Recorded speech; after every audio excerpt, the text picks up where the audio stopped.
Stop broadcast. No, that means the button is changed. All right, this Hangout on air is live. I got a little live button. I don't know how that's going to be elsewhere and around, but I don't know. I can't even see comments here, so let's just see what's going on with that, shall we? It says here you're starting soon.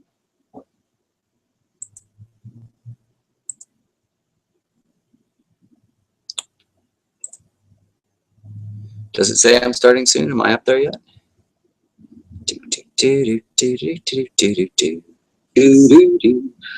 Stop broadcast. No, that means the button is changed. All right, this Hangout so that is way behind. A little live button. I don't know how that's going to be elsewhere and around, but I don't know. I can't even see comments here, so let's just see what's going on with that, shall we?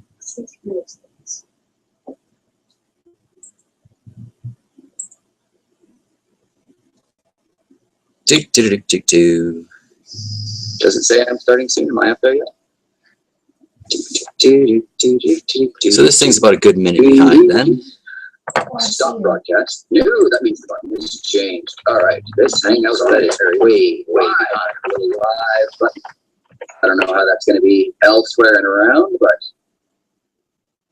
I don't know. I can't even see comments here, so let's just see what's going on with that, shall we? Oh well, all right.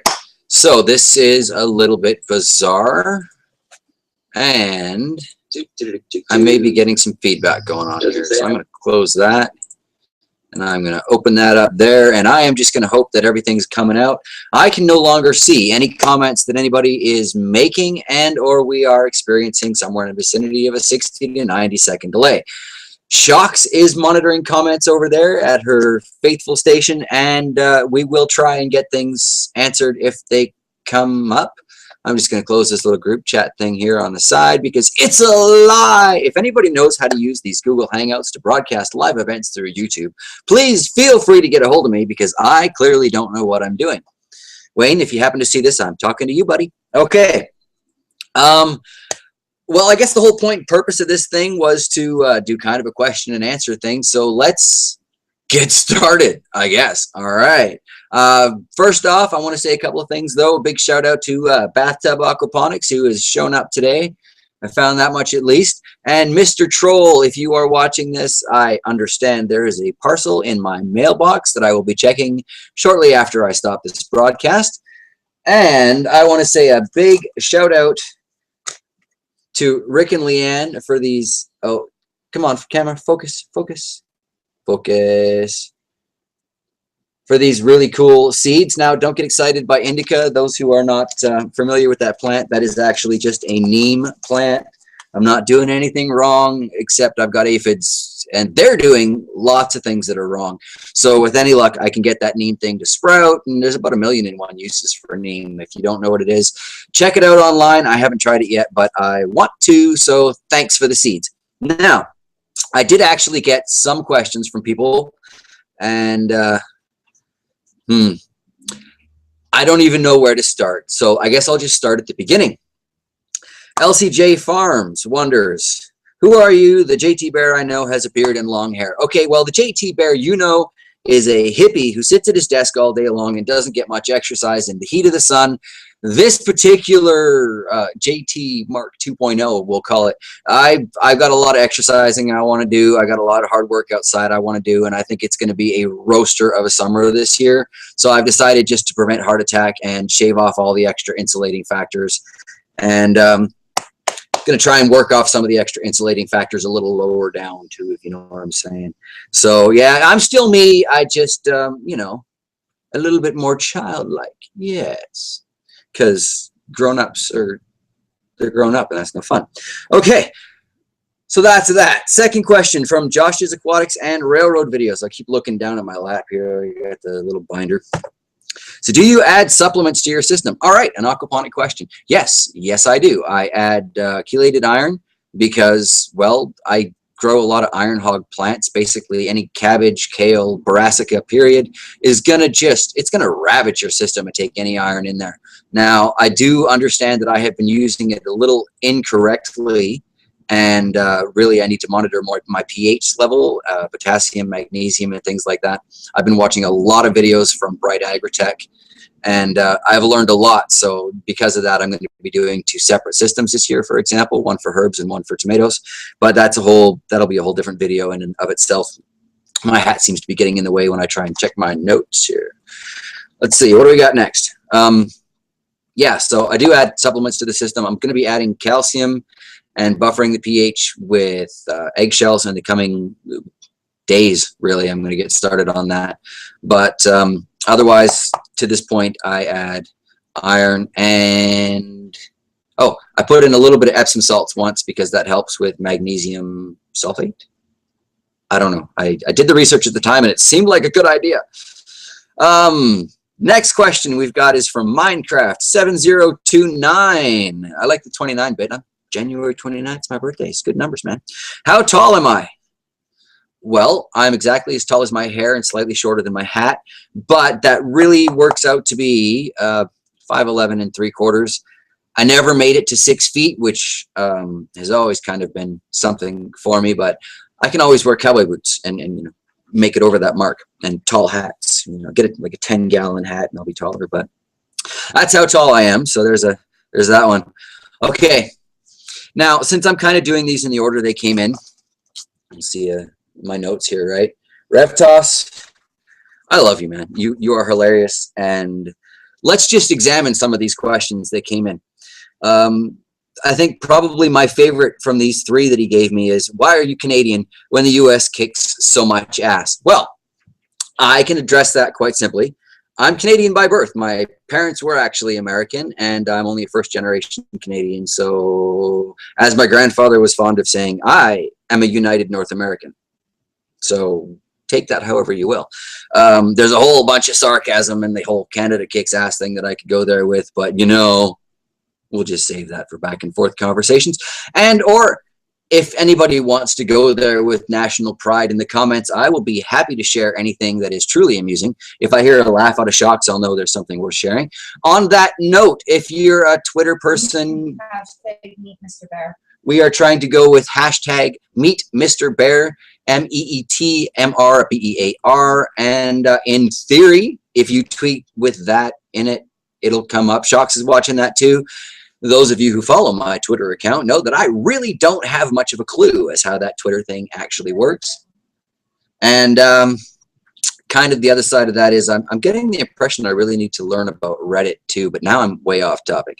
Second question from Revtos. Dude, how can you grow in Canada with so much snow all year long? Well, I'm really lucky in the fact that I'm part of Canada that's doing something of a foreign exchange student program. We've traded certain parts of California for that upper portion of British Columbia that you now call Alaska. The way that works is you guys take a lot of our snow, I get a lot of your sun, and I get to grow because I don't know if you've seen Chox's Frozen Orbs videos this year, but I haven't either because there's no snow. And it's really been kind of an awkward year this year. Normally, our winters really aren't that bad anyway. The greenhouse kind of makes it so that I've got a much longer growing season. But where I'm at here in the Okanagan Valley in Penticton, it's might as well be California. I really do think we are the northern tip of that same desert that kind of trucks up California, Oregon, Washington, and a little bit up into Canada. That's me. Hello. So that's that. And yeah, okay, this is a fabulous question too, and I assure you I'm going to be addressing this in the outdoor stuff. Look for upcoming Johnny Outback videos, okay? I haven't seen you kill a bear or a wolverine. Are you sure you're Canadian? Yes, I'm going to be taking care of that. I found just the teddy bear to solve that problem for you. I'll be taking the archery equipment up into the woodlands once it's no longer hunting season and I don't have to worry about getting shot out in my good, you know, antlered hunting gear, right? And you know, really when it comes to killing a bear or a wolverine, I think the most sarcastic thing I have to say about that is as far as I remember from national upbringing, we're supposed to go clubbing with seals, and I am a bear, so that would be counterproductive. Wolverines, I don't know, my kids watch the X-Men series and I'm just not going to go there. He's badass, man. I'm not going there. Moving on. Well, actually, let's take a quick break here. Do we have anything from the comment section or from the Twitter feed yet? Nothing from the comment section or the Twitter feed. Anyone alive out there? It's like Titanic, you know. Hello, hello. Okay, anyway, questions. But I don't have a lot of questions, so you guys are going to have to start throwing something out here. This is going to be a really, really short live feed. David Morales, I'm hoping I pronounced that right, asks, what have I grown that would be difficult to grow in my part of the world using the aquaponics? You know what? Anything that I have grown with the aquaponics has been difficult for me to grow in my part of the world. Yes, it's beautiful. Yes, it's sunny. Yes, we have vineyards everywhere charging far too much for fermented grapes, but I can't seem to grow in soil to save my rather sizable backside. And before I got started in aquaponics, I was getting like a 0 success rate in the garden. Obviously, since then it's changed because I've learned a lot about the microbes and the bacteria and the little tiny invisible biology that goes along with gardening. So I am a little better with soil plants now, but unfortunately for the context of your question, there's almost nothing we can't grow here that I have been able to grow with aquaponics, because it's a matter of, we do occasionally have winters, so that shuts down things like citrus production, bananas, you know, real bananas, not those little pink ones and stuff, and things like that. But seriously, any success that I've had in the aquaponics, I would not have had in the yard. So that's probably why I'm such a big fan of aquaponics, which I think might actually be the underlying question there. I'm seeing some excitement from Chox, so let's just see what's going on the other computer. Shout out to RevToes TV. Hey, look, I'm saying something. Woohoo! Oh, and Brian Ragland just tuned in. Hey there from Florida. Great channel. What's your favorite seasonal plants and why? Well, a big shout out to RevToss and Brian Ragland for joining us there. What is my favorite seasonal plant? Is that the question? I love peppers. I love hot peppers. I can't get enough hot peppers, and I don't actually believe in the concept of too much hot peppers. Oh, Just I guess that's a seasonal plant because it really does require full sun, and we get like no sun in the wintertime here. So yeah, followed closely by kale, which I guess isn't really a seasonal plant because I grow that all year round here. So Lee Ralph says hello all. Well, howdy, Lee. Good to see you've joined us here there. This is a little weird with the whole delayed back and forth, and here's a good example of trying to work as a team while plunging through snow deeper than your truck or car or hat, as the case may be. We have no snow. Busted on semantics. I love this woman, and that's why. We got to do a shared live event. I think one of these days we'll get her camera hooked up too, and we'll give you guys an example of what life is really like in this house. And yes, we really are this crazy pretty much all the time. So, you know, on that note, 10 years, we've almost been together 10 years, and we're still pretty much laughing at and with each other every day. So, do you have any more questions for me over there, or shall I go on with the list? Keep going with your list. Keep going with the list. Hey? I'll interrupt. All right, I love it.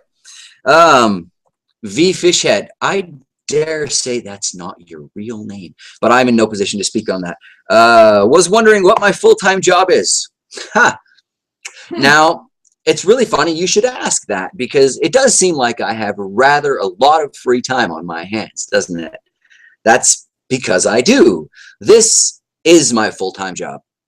To quote the last employer who let me go with such I don't even know a nice way to say this. So creativity, there we go. Who let me go with such creativity. People like me, i.e. people who tell the boss what they think they're doing wrong, are best left put in a boat and set to drift in a harbor to see what they do with themselves. So I guess aquaponics is a natural fit for me. I'm growing my fruit and veggies in the boat. Everything's fine. But that is my full-time job. I have done lots of things in the past. Particularly, you know, my favorite jobs were probably working as a barista at Starbucks, because that is great. Getting people jacked up on coffee is a lot of fun. And working at a hotel in downtown Vancouver. Now I'm getting some giggles, so let's just find out what's going on in the peanut gallery. Brian Ragland would like to know, if JT has ever tried to grow watermelons here. Watermelons. I have this powdery mildew issue that gets any melons, squash, gourds, or anything that I've tried to grow so far, except for the ones inside, which don't have any powdery mildew, but they don't get rained on, do they? So I have tried to grow them in the past. I have not succeeded. I will continue to try because I am a stubborn bastard. But no, I haven't tried any this. I don't think I tried any last year either. We got mouse melons. We do have mouse melons. Yeah, well, that's more of a kind of a cucumber thing. Got those from Rob Bob down in Australia. I'm sure all of you are familiar with Rob Bob's channel. He's an awesome fellow. Has a great channel. Incredible system. Do we have another question or comment coming in? Reptos is like, you guys are crazy. I thought it was all scripted. What's a script? What's a script? A script is a bad idea. You know what? When I first got started on YouTube, okay, no, skip that. The first thing I put up on YouTube, Chox pointed my camera in my face and said, "That's amazing. We're putting that up on YouTube." Hence, I got the stupid crooked hat and stuff. Cabbage roots or something like that in the aquaponics system. If you want to see what I'm talking about, that's it. I did try scripting stuff in the first place, but the truth of the matter is, as I said in a recent video, I am just way too random and scattered for that to work. Lee Ralph. Not good at memorizing stuff. Lee Ralph, what does Lee have to say? On aquaponics, does the box have to be proportional to the size of the fish box pond? So like your so basically what's the ratio of grow bed to fish tank, I think? Is that your question, Lee? We've got a bit of a delay, so I'm just going to work on as if that is the question. If I'm wrong, carry on with it here. Yeah. But basically, it doesn't have to be. I think one thing I've proven with aquaponics is that all it has to be is fish, plants, and water. But I think for ultimate results, you're really looking at more of the amount of fish waste that is being produced and the volume of water and the number of plants consuming them more than you are looking at cubic feet of fish tank and square feet of grow bed. Now, I don't know if that answers your question or not. So please get into the comments there. Bathtub greenhouse aquaponics. Yep. Is it better to plant seeds into the grow bed or grow seedlings than transplant them into the grow bed? Oh, that's a very interesting question. Is it better to grow seedlings and put them into the grow beds, or is it better to seed directly into the bed effectively is the question. In my experience, seeds sown directly into the aquaponic bed turn into fish food. They disappear or they show up 3 years later as a volunteer crop. So I definitely do prefer to do my seedlings and then I just wash off the roots, because really I don't care if a little bit of soil gets into the aquaponic system. I'm not running some big commercial thing where everything has to be perfect. I'm just some guy playing with fish poo in his backyard and trying to grow tomatoes. So does that answer the question? I think so. Okay. I'm a little distracted this morning. I've only had like 3 pots of coffee, so bear with me. Right? Reptos is great. Reptos is great. Okay, now Mr. TV, what does he have to say this time? He says, I can hear you, but his looks of not knowing what is going on is great. Yeah, well, you know. That's the delay. That is the delay. And let's be perfectly honest here. The looks of not knowing what's going on happen all day, every day anyway. Confused is a natural state of mind for John Tumbling Bear. That's why it's Tumbling Bear. So Lee Ralph says. Lee Ralph says. Pond is about 750 gallons. So nice I was pond. not sure how big of a grow bed I need to make. As big as you want, bro. That's 750 gallons. Again, I'm going to say it comes down to the amount of fish you have in there producing your waste and the type of fish. Like, for example, goldfish are really, really messy. So I get away with lower numbers of fish and I get lots of green out of that because they're filthy little buggers. Now, 750 gallons. Wow. You could put a whole lot of garden space in there, but you're going to want to make sure that it's not more than you can handle, and at the same time you're going to want to make sure that you're not overcrowding things. One thing I have learned with the aquaponics is, yes, you can put 1 million plants into 7 square feet and they will all grow, sure, but they're not going to necessarily grow to their best potential. And I do feel the more I experiment with aquaponics that sticking to the square foot garden method is a really good way to go with it. So with that kind of a fish tank, you can have a whole lot of garden bed. I think I'd say worry more about how many plants do you want and make a garden bed that fits that, rather than how much fish tank do I have, so therefore how much garden bed do I need. Experimenting with aquaponics is a beautiful thing, and basically I firmly believe if you think it'll work, it probably will, or Yes. you're at least on the right track. 2 10-inch koi, about 6 gold, and they lost 5 koi last year. Oh, bummer that you lost the 5 koi last year. Okay, I can totally relate to that. I dropped $100 on fish that are no longer with me myself. Well, koi are they're a carp too, right? So they're a nice dirty fish. But I think someone might have lied to her about how big 10 inches is. We have 7 people watching you. Oh, good. Hey, nice to see you all there. That's not going to be a lot of fish for 750 gallons. So again, see, it comes down to the amount of fish waste going into it, because the fish waste is what feeds the bacteria, is what creates the conversion, is what makes it actually a nutrient-rich environment for the plants. The plants are going to suck up as much of that as they possibly can.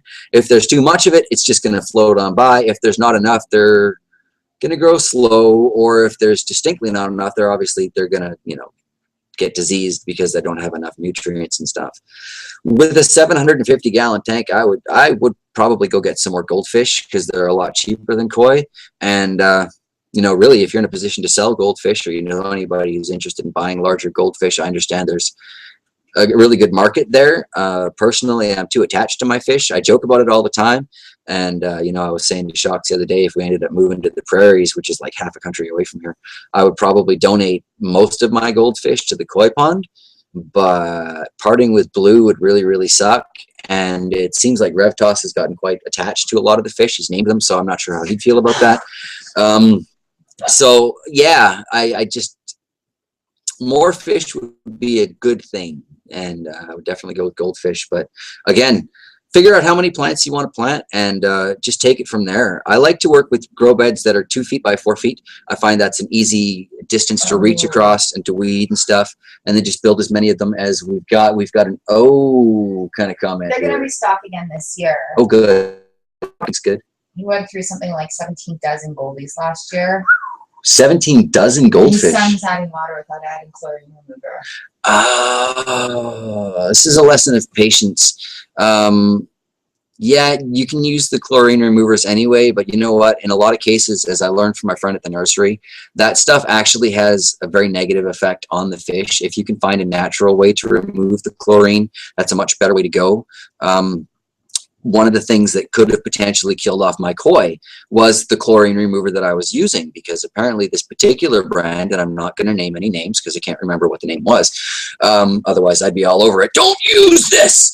But what it did was it created kind of a gel substance in their gills, and they were basically suffocated by the product I put in to remove the chlorine. So if you've got just a basic chlorine in there and not a chloramine or anything like that, 24 hours before the water goes in, just do like a staging thing, and no, that's tomorrow's bucket. Use today's bucket here. Might be the best way to go. Oh, my bad. What do we got going? Lost 17 dozen goldies last year. Oh, are you sure you lost them, Rev? Check that catfish.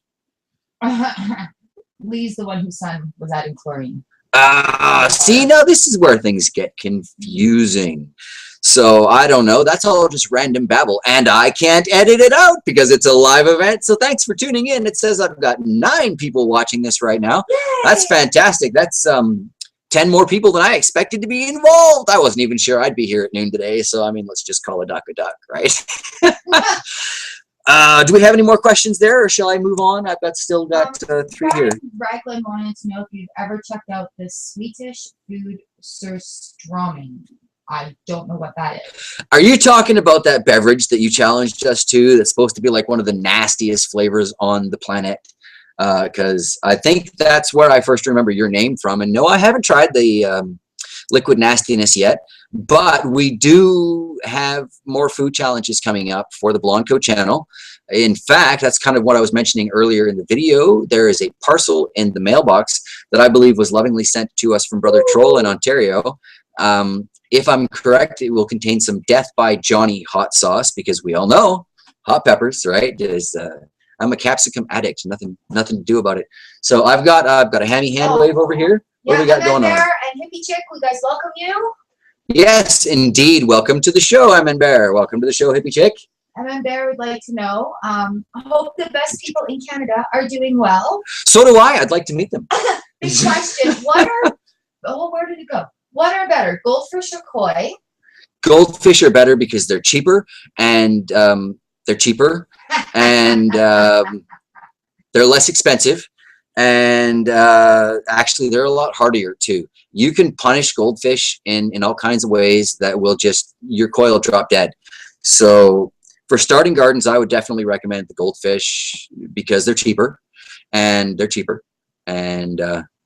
sturdier. Howdy, Frankie. Welcome to your YouTube channel. Frankie, thank you for finally joining us in the world of YouTube. Frankie, we've been looking forward to you. For those of you who don't know, which will be everybody, the Frankie we were talking to will be doing some co-hosting stuff with Chox in the kitchen and all kinds of random stuff. It's that whole BFF thing. Actually, if you watch Blonco, you will be familiar with Frankie. She's the one we rescue and put in the backseat of her boyfriend's old car. Gangstar says, hello, GT, and hello, everyone. Hello, Gangstar. It's good to have you here. I am, like I say, truly amazed by how many people are checking in today.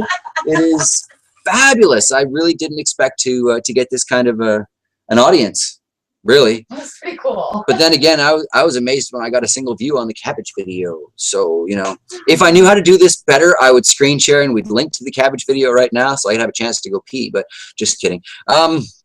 But apparently there is a way to do that. So Wayne, if you're watching, hello. Oh, it's actually rotten fish in a can. Ew.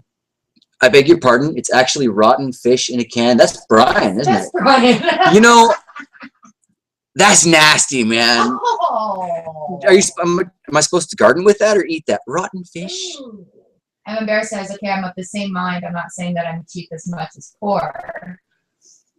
I don't know what that is. What did you just talk about? Oh, no. It's not poor. It's financially challenged. Thrifty. Or as my father used to say, is Scottish. But he's a racist bastard. Mason Rogers, hello, says Mason, hi. Nice to see you. I used to have that same mic. Well, this same mic. Yes. Well, Brian Ragland, it was cheap. Wants to know, as far as pH, how do you learn the best pH for the different species of fish and plants? Wikipedia. The best way to learn anything, I don't care how many people have negative things to say about it. The best way to learn almost anything on the internet these days is Wikipedia or, you know, YouTube. And really, yeah, you know who else is a really good person to check out for individual fish information is if you're not familiar with Uruguay Joey or the King of DIY. He is the bomb when it comes to fish keeping information. He's got like stingrays and all. It's very amazing channel, very, very informative. He works very hard to bring us all good quality content.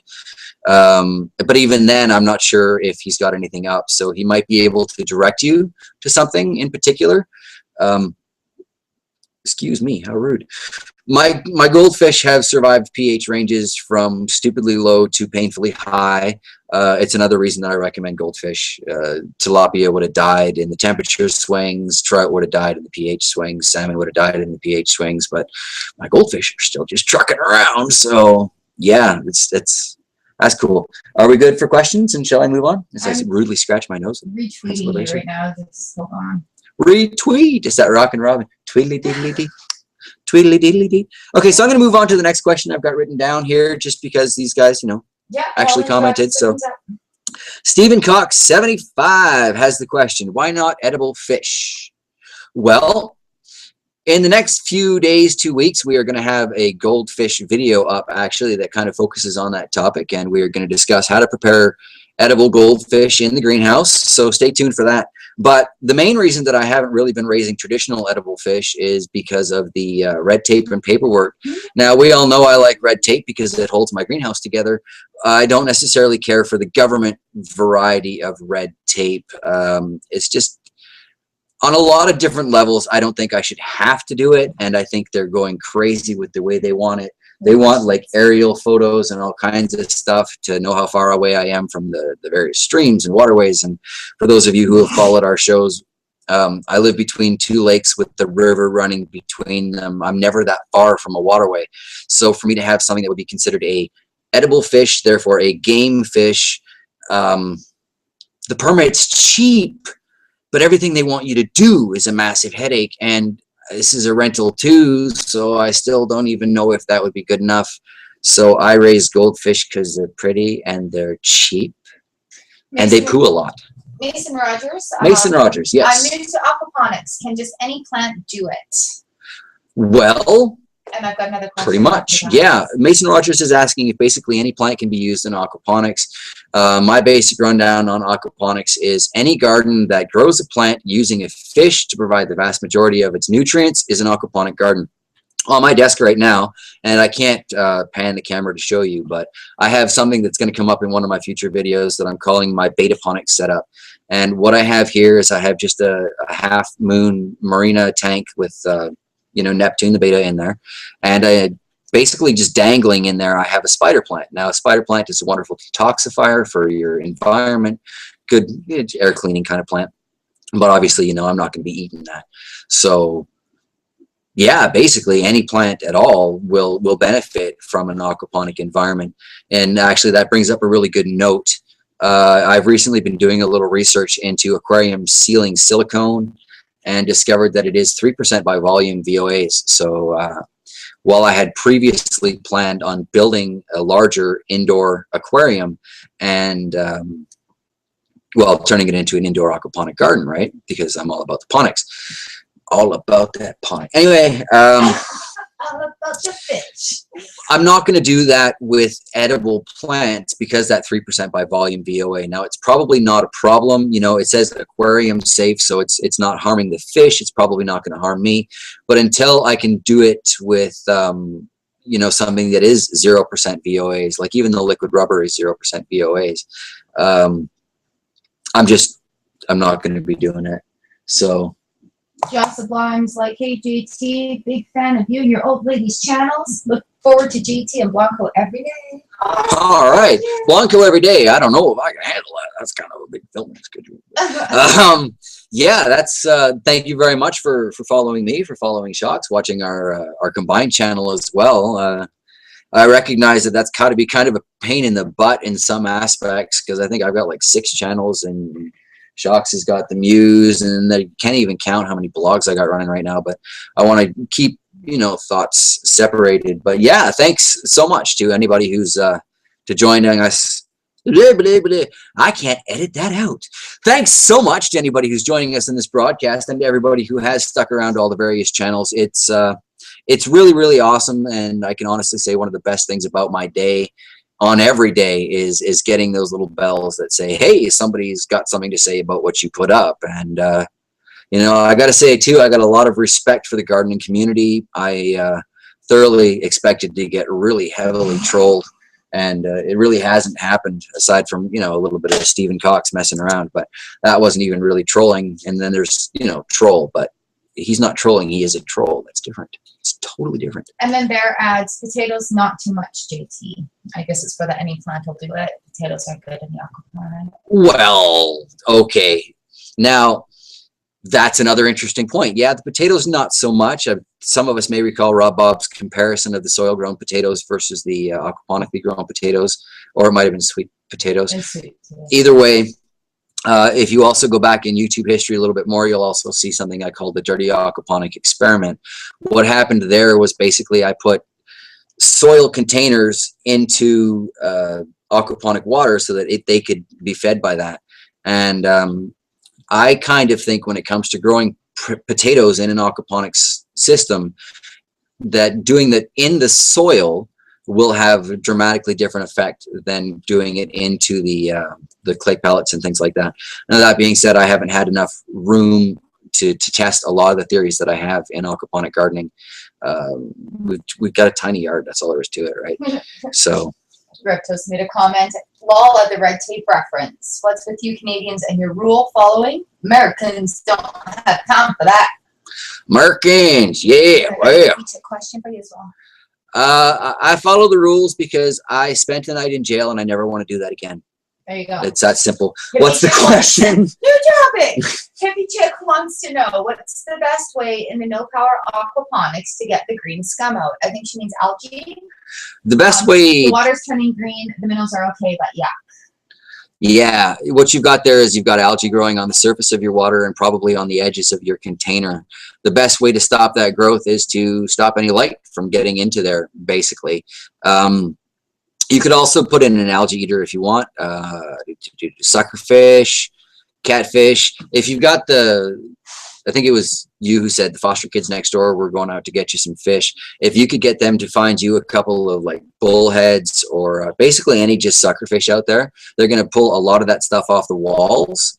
And one of the biggest issues that I found with the no power aquaponic garden is water movement. The more you can keep the water moving, the less likely that stuff is to build up. I'll show you in one of my next update videos for the greenhouse just how bad that looks in my greenhouse no power system, just because the water hasn't been moving through it. And on that note, I did an alkalinity test of that, and it was well over 8.6. Yes, Chox, do share with the whole class. Well, I guess everybody, see, this is kind of unfair because you guys can read the comments and I can't. So you know what she's laughing about. Her. I love your viewers. I love my viewers too. Are you going to share my viewers with Brian me? says, I love when you guys vlog. Thank you for sharing your lives with us, which I typed a response to. Oh, it's a pleasure sharing our lives with you guys. I can't believe you want to watch. Repto says, ooh, we got to hear the jail story. The jail story. That's for the LBS show. That's definitely for the LBS show. Mason Rogers says, wait, you're Canadian? Lol, I'm new here. Yeah. Agrees, yes, we have to hear the jail story. The jail story will be in a different thing. Look for it under the LBS show because that was bullshit. And I could use less jail time, and that's less bullshit. Get freaking started. And then Bear wants to know what size of pump are you using? Oh, use the biggest pump I can find, baby. Yeah. It's a lot to teach you. Now, I've got a 400 gallon per hour pump that is no longer actually being marketed by Laguna, but their slightly larger pump is actually cheaper than I bought mine for. So, yeah, I use a Laguna 400 gallon per hour pump. That's a pretty easy one. We got any more questions over there? You're done. No, that's good. The LBS playlist is going to be busy with this story, I think, next. Oh, I think quite possibly. Yeah, so that's on Blanco. There's only one episode of the LBS show. It's like Welcome to My Soapbox or The Birth of a Soapbox or something stupid like that. And it's not much better than this, so don't expect much. I do have another question here on my sheet. Actually, I think I have 2 more questions here on my sheet. Benjamin Lucas asks, Mr. Bear, why did you get started in aquaponics? This kind of goes back to the what have I grown that would be difficult in my part of the world. I got started in aquaponics because I sucked at everything else. It just really wasn't working for me, and I was tired of killing plants. You start to feel bad, you know. You start a whole bunch of plants. You got 100 little pepper plants, and you know, you put it outside. You come back from going downtown for a cup of coffee, and it's been so bloody hot over the course of the day that they're all like withered and dead. It's like, oh, okay, I need something that'll automatically water my plants. Start searching. Oh, I like fish, and I kind of always had this theory about the fish waste in koi ponds was kind of being wasted by people that weren't running it through their gardens. I helped resurrect a friend's specialty plants using that theory, and it proved out to be very, very correct. So when I finally found aquaponics, and I think it was a barrel ponics garden that I initially was going to start building, when I found that was when I kind of went, oh yeah, click, this works. I know this works. I'm going to prove this works. And about 6 or 8 months later is when Chox came out with the camera, because she wanted to make me start a YouTube channel to show everybody else just how well it worked, because that cabbage was ridiculous. So I can kind of understand her motivation over there. We got anything else going on there? Yes, we do. Okay, what do we got going on? Says Canadian BS. I have not heard one A, and I'm like, please save the swearing and the A's for off camera. Generally, yeah. No, I am a Canadian, eh? There you go. There we go. But don't you know I can throw those in there too? Don't you know it's a boot? It's a boot. A boot is something you wear with a dinner jacket. Come on now. Okay. Joseph Line has asked, have you ever considered making your greenhouse off-grid by integrating solar panel? Have I ever thought about making my greenhouse off-grid by integrating solar panels? I think about it daily. I think about it nightly. I think about it every time the wind blows, and I think, you know, I could make an interesting wind turbine. It's good wind for the moment, you know, but in the valley here, we either have sun or wind, but never both. So I've learned with the alternative energy, if I'm going to do something and have it seriously work, I need 2, possibly 3 streams of alternate energy. I would absolutely love to take it off grid, though. I think basically the more people who can use their own sources of electricity, the better it's going to be globally, even though it seems really stupid to take my little tiny greenhouse in the backyard and go, it's off grid, look at me go. It's still contributing to the greater good. You know, it's that little one less piece of coal that's going to have to be burned, or, you know, one less blip of nuclear whatever they do there. I don't know. I don't need to know. But okay, I have definitely thought about it. Lee Ralph, yes. How difficult will starting my aquaponics system be, as I have an outside koi pond without a greenhouse? Oh, well, it really all depends on what you want out of your outside aquaponics system. There are lots of people who run, I almost want to call them seasonal aquaponic systems. So if you were just going to use your koi pond as a koi pond, I'm assuming it's set up all year round anyway, you just flip a switch, turn your pump on, it runs to your garden beds, you plant them out with your seed starts, and once you've harvested everything, you turn the pump off, and your koi pond is left to itself for the winter to do what it normally does over the winter. And come spring, it's developed a nice, you know, collection of waste, we'll say. Yes, a collection of waste levels. And there you go. When you pump it, turn it back on the next spring, it's going to be ready to go. You're going to have all that hibernating bacteria. It's good to go. That being said, though, seed starter is good. A bio seed starter, I should say. I use a product called One Fix. That one I do remember the name of. And basically, if you're looking to start an aquaponic garden, the $12 or whatever it's going to cost for a bottle of this is so well invested, because you just kind of sprinkle it all over your filtration media and the bacterial colony explodes. So yeah, okay.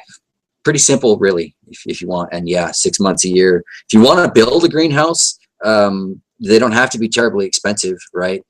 And really, if you've got a nice big yard, build a greenhouse over the koi pond. Why not? Joss the Blonde thinks we too would fit perfectly in the tiny house community. And MN Bear wants to know if we thought of chickens. Okay, well, first things first, the tiny house community. I think that's a whole other. That's a whole other thing. There's so many options. Personally take up more space than that.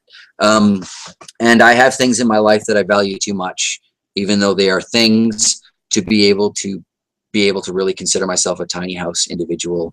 For example, you know, I have a cello, I have guitars, I have a baby grand piano. It's really hard to stick a baby grand piano into a tiny house. Now, granted, there are complications getting some of these things, but in theory, they're still mine. So, leads to the next question. Okay, leads to the next question. I like Brian Ragland, would you think a self-sustaining biodome scenario would work for plants and animals? Would a self-sustaining biodome scenario work for plants and animals? Well, it is a very interesting question, and I think it's one that as a species we're going to need to figure out. I watched a video just the other day, actually, about a gentleman experimenting with biospheres, complete biospheres, closed environments in his garage, and he's taken it at least 4 levels above what they did in the biosphere or biodome. I forget which one's the Pauly Shore movie and which one's the actual project. But there are a lot of things that they did wrong in that could easily be fixed by knowledge freely available on YouTube nowadays. I think we're going to need to figure that out for the plants and animals thing. If, you know, we'll say for the best reasons, so that we can explore space. Yeah. But also, I think we're going to need to figure that out, because it's not going to be too long before most terrestrial dwellings need to be in an enclosed environment, because things aren't right now. Anything going over there? Joss Sublime would like to know, does your greenhouse use a lot of energy, electricity?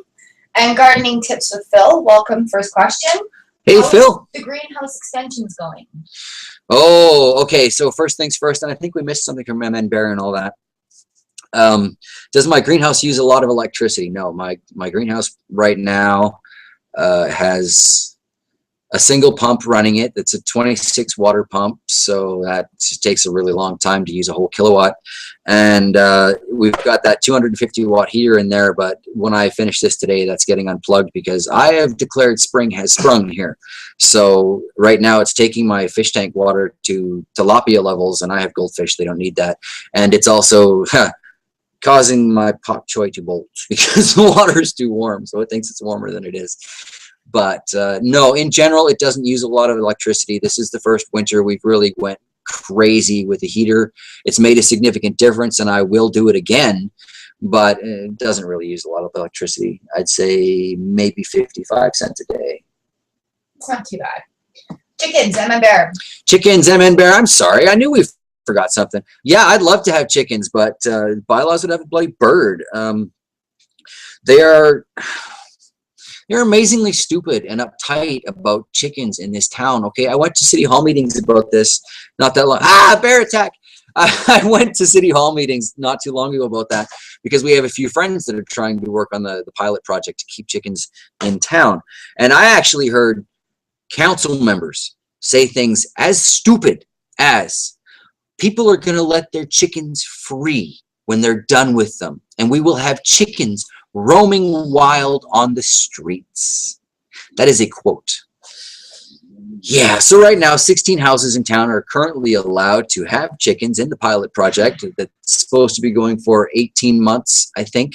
And at the end of that, we will see whether or not chickens are running wild on the streets and taking over the streets of Penticton, or whether or not it's going to be okay. Now, I've lost track of questions here because we went back to the MN question. I haven't. Okay, I'm so glad Chox is on Hippie this Chick stuff. is, Hippie Chick. It's opening a can of worms. Oh, I like Rubbermaid totes of worms. They're easier to pick. Wow, I More didn't know scratch you them. had a cello and a baby grand. Very cool. Okay, since we're meeting Mr. Bear, I'm curious about your belief system / religion, if you will. Oh, we are opening a can of worms. I love you too. Okay, That might be an LBS topic. this will definitely be explained much better in LBS because there's a lot more to say here than really should be on the JT Bear channel. But ultimately, my belief system is that the world would be better if we all just understood each other a little bit better, cut each other a little bit of slack, and gave each other a helping hand, and didn't rely on charities and corporations to do it for us. My upbringing was religious, and we'll go into that in greater detail. My spirituality is active, and yeah, we'll get to that in greater detail. But my drive is love. Does that help? Okay. Off-topic question. Oh, I like off-topic questions. Actually wants to know if we missed that killer truck you guys used to have. And I responded with, we sold the truck to the guys on the corner, and I'll vlog about it later. Yeah, actually, we sold the truck to the guys on the corner for $10. I would have taken free if anybody had the kahunas to ask, hey, man, can I just have your truck? But no, he's going to fix it up for his kids, so that's really cool. But yeah, we'll do a vlog thing about that later. Email says, great chat, lots of good info. Oh, thanks, Lee. Toes TV says, I can see the headlines. JT Bear, tired of waiting, declares springtime. Oh, absolutely. I've even got like a justification for it, okay? I blame Groundhog Day for my justifying declaring spring has sprung. It seems to me that if, historically speaking, enough springs have been early enough that this so-called groundhog could predict it by getting shot before he can see his shadow, then, you know, it could conceivably happen. And I'm seeing signs in the lawn, signs in the dog fur, signs in the bird behavior. It seems to be spring, so I'm just calling a duck and saying it's spring, and if it snows on me, I'm going to be pissed. But response to Repto Small. Roaming wild, forming gangs, knocking over grain bins. I guess it's to your chicken comment. Oh, knocking over grain bins. This reminds me of cows with guns. If you guys want a good laugh, check out the Arrogant Worms, Cows with Guns. Oh, that's good. And yeah, roaming wild, you know, don't even get me started on the outpouring of concern that was shown by my loving viewers because I happened to climb a fence in Canada to get some seeds from a garden. Some were worried about it being a federal offense, and I'm just like, it's Canada, it's just a fence. But yeah, you know, that's awesome. TJB14, welcome to the conversation. TJB14, hi. Do we have a Tim Hortons around your area? We have 4. We have 40,000 people in town, but we have 4 Tim Hortons businesses. I think we're down to 3 Starbucks now, aren't we? 1, 2, no, we have 4 Starbucks. Well, we have 3.5 Starbucks because one of them's kind of like a kiosk in another business, and I don't like them much because they were mean to me when I worked there. So they don't count. They only get half a point. And then there's like Attack of the Killer Chicken. Attack of the Killer Chickens. It's going to be where the zombie apocalypse starts from. I've been working on my own special variety of the bird swine flu, and I never said that. Can you discuss grow bed? Ralph wants to know. Can you discuss grow bed media, or did you already talk about that? Grow bed media. I talk about grow bed media all the time, but not usually with the camera running. I'm usually just griping about this, that, or the other thing. I did do a video when I first got started called Aquaponics of Pebbles and Pellets, where I discuss my early experiences with basically using pea gravel as compared to using the hydroton expanded clay pellets or extruded clay pellets or whatever the heck they are.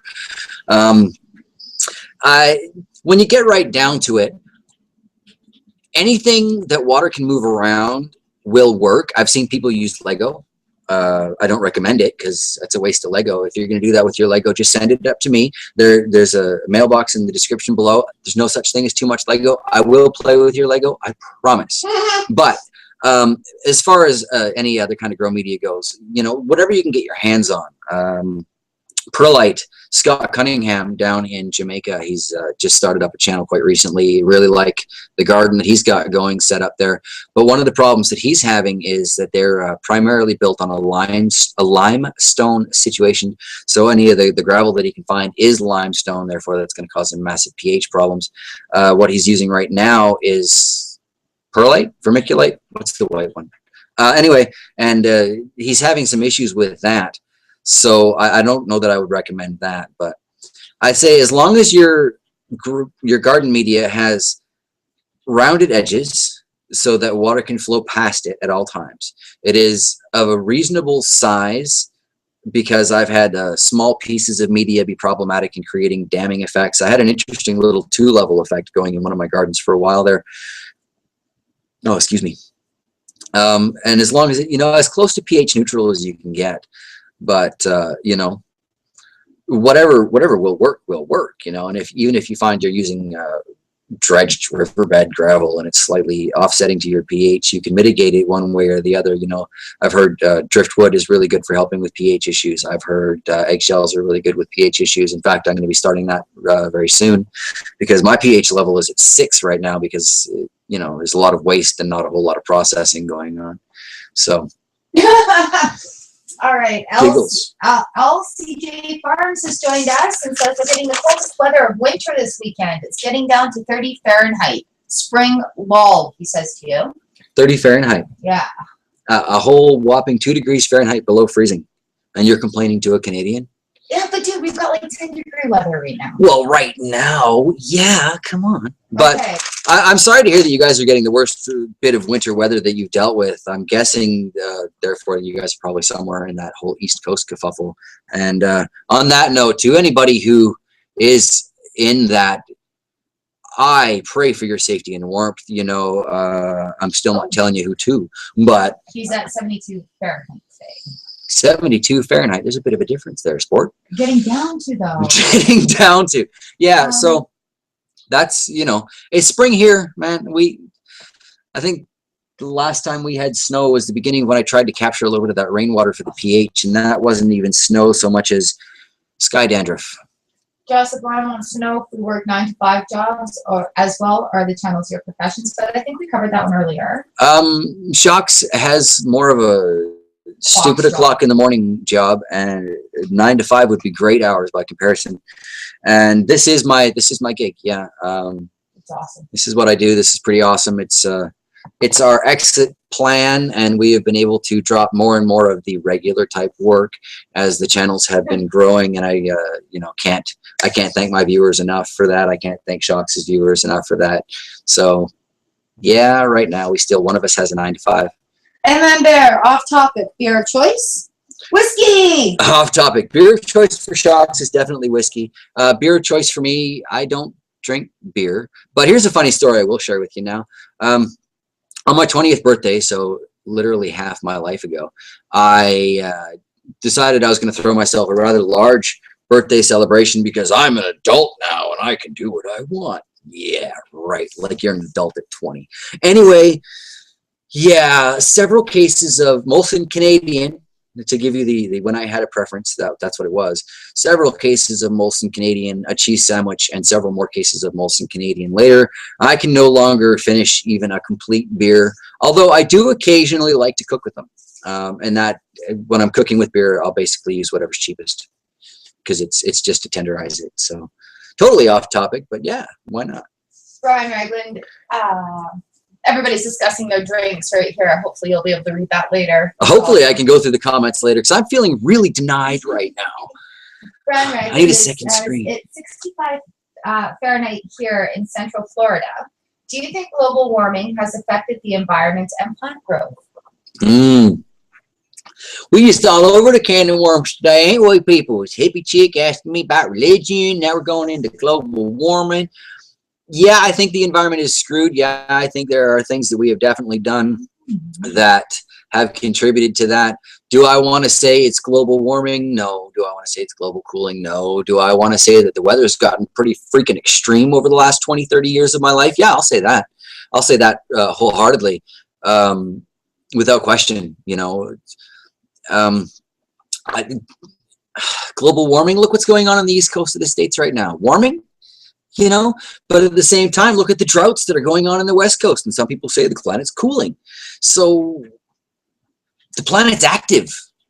The environment is active. The atmosphere is active. The sun is active. All of these things interact with each other. Actually, if you want to really get educated on what's going on with the atmosphere and all of that stuff, global warming and stuff, Suspicious Observer. Ben does great shows every day, and they're up like bird fart in the morning. He's got him up. I don't know when he sleeps, but they're very informative. Giggles? We have giggles from the peanut gallery. Yes. Would you like to share with the class? And then there, I don't know where the mead's headed, but please just make a video making it so we can learn how. Mead? Mead. Mead. Mead. Lee Rolfe has 21 in Kansas. 21 Fahrenheit? Oh, dude. Repto says, I don't drink beer, but this one time. Sounds like the start of that jail story, but it's not. This one time in band camp. Yeah. I actually went to band camp. Oh. And welcome Snarky Grin. Snarky! Hey, buddy. How you doing? I'll be honest, I'm a fan for plants first, but an immediate second reason is that JT is a stud. Oh, yeah. He thinks I'm a steed.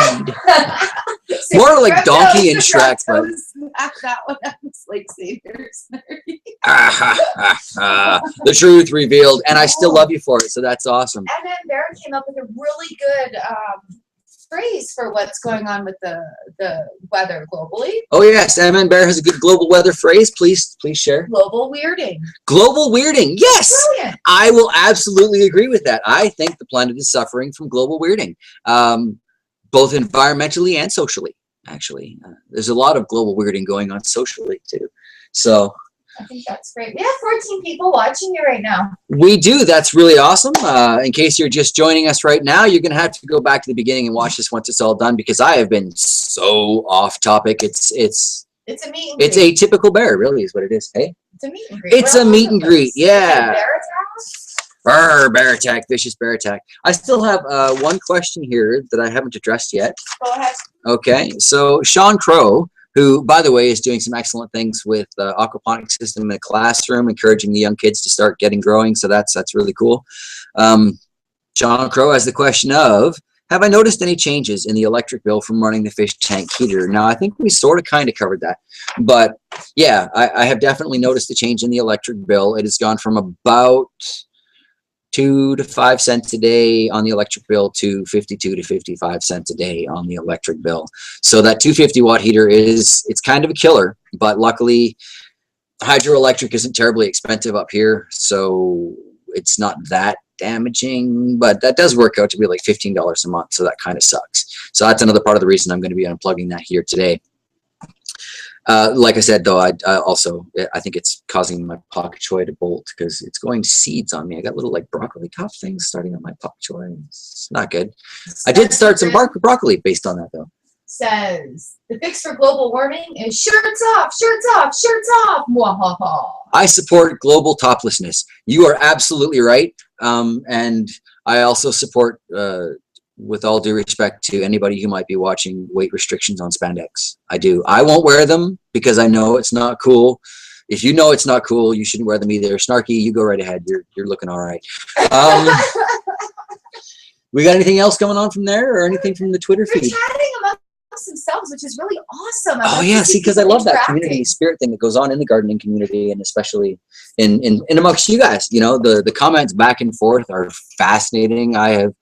I've gotten more than a few giggles out of reading people's responses to other people's comments. It's really nice when people can meet up and connect that way. It is absolutely very nice. Everybody's being so awesome and polite and wicked, welcoming everybody. Well, you've got to be polite. It's a Canadian hosted channel. That's not very Canadian. On Twitter, but I'm having a good challenge keeping up with this right here. So. Oh well, that's good. You know, thank you guys for keeping it to a single platform because Twitter sucks anyway, in my opinion. And B-Chick says, yeah, baby, global toplessness. Evelyn will love you. Yeah, well, you know, on that note, Ellen still hasn't gotten back to me on that gardener application, so I don't know. I think she's prejudiced against Canadians.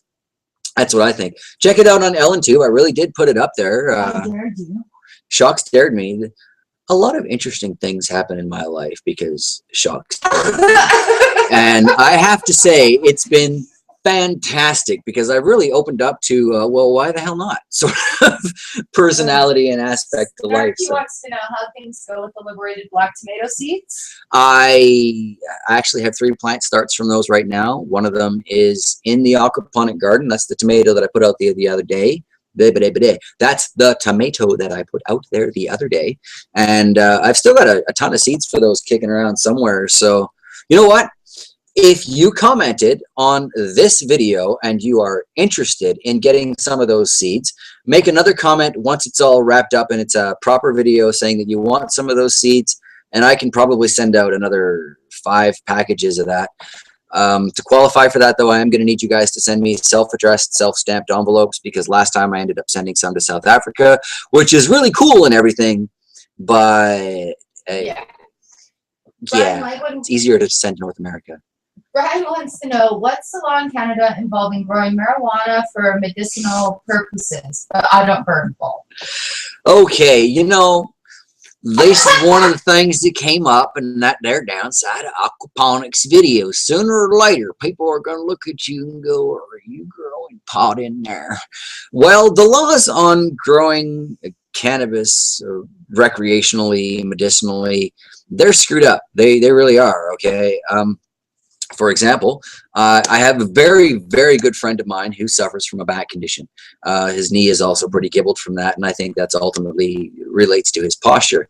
But because he was willing to go through the flaming hoops of BS and deal with all the red tape and stuff, he was able to get a piece of paper that says he can buy it medicinally in certain establishments called dispensaries in town, but they revoked his right to grow his own, which is problematic in my opinion, because I think he should be able to be more in charge of what's going into his medicine. That's the whole point of using it as a medicine. And if he can't control how it's grown, then he doesn't know what chemicals may or may not be put in there. Yeah, the laws in Canada are kind of, yeah, stupid. Okay, so we've got a good question from Min Yang. Min Yang? I hope I said that right. I hope I said that right too. How is the Welcome to the show. 5-gallon aquaponics system doing? The indoor 5-gallon aquaponics system, I kind of touched on briefly earlier in the video. I had some fantastic plans for development on that, involving basically an airlift system to get the water in there and a loop drain to get the water out. However, the silicone that I got to facilitate that is 3% by volume VOAs.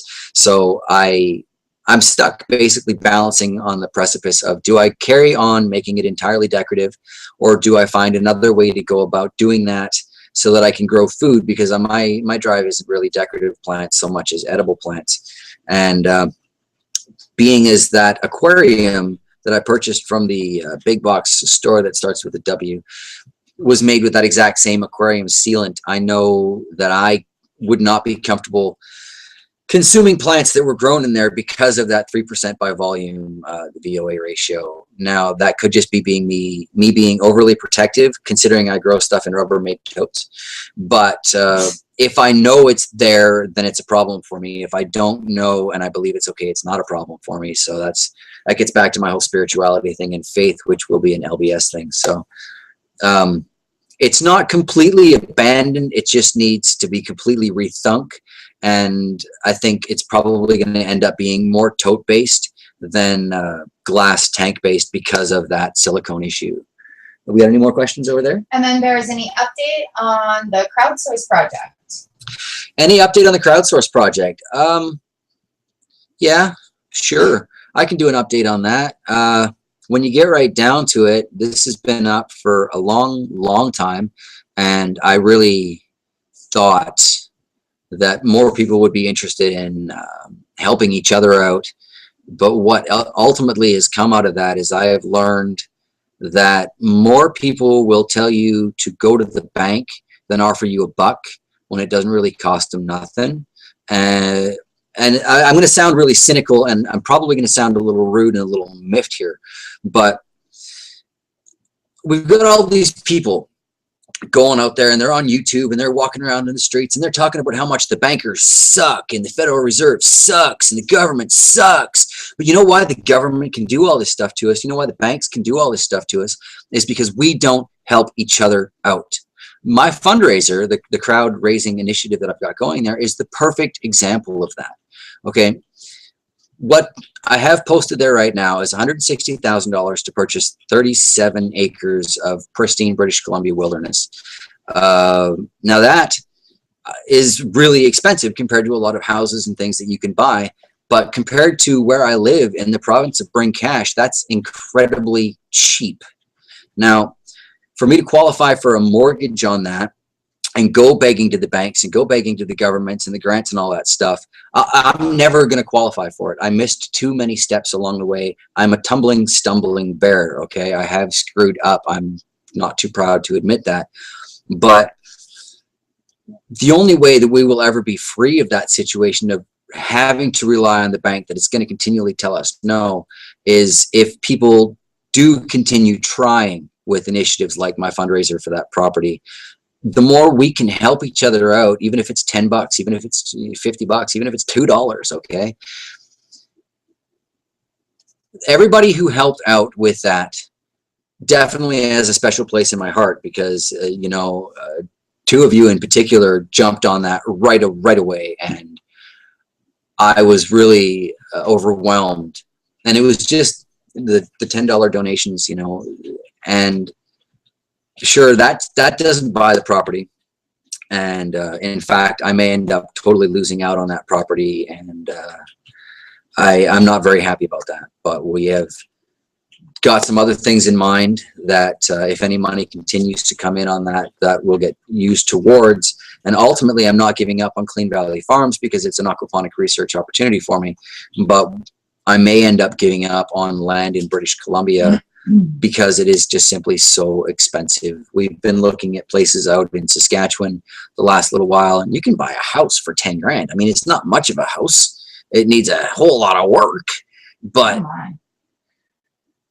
like really this house here, I'm sure my regular viewers are familiar with how rundown and small this house is and tiny the yard is valued at over $300,000. Okay. That's stupid.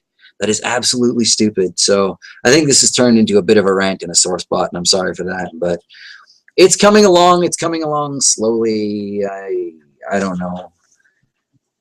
It's kind of making me think maybe people don't necessarily have so much faith in me, or take me at my face value. I don't know. What do we got going on here? Next new question. Woot! All right, and welcome to the show. We've got a new topic today. Our next topic is explain the LBS playlist, which people are going to be checking out soon. So you're going to have to get your work done on that. Okay, I have to get working on the LBS playlist. That's okay. I got lots to bitch about. I've been considering through hiking the Pacific Crest Trail or the Appalachian Trail here in America.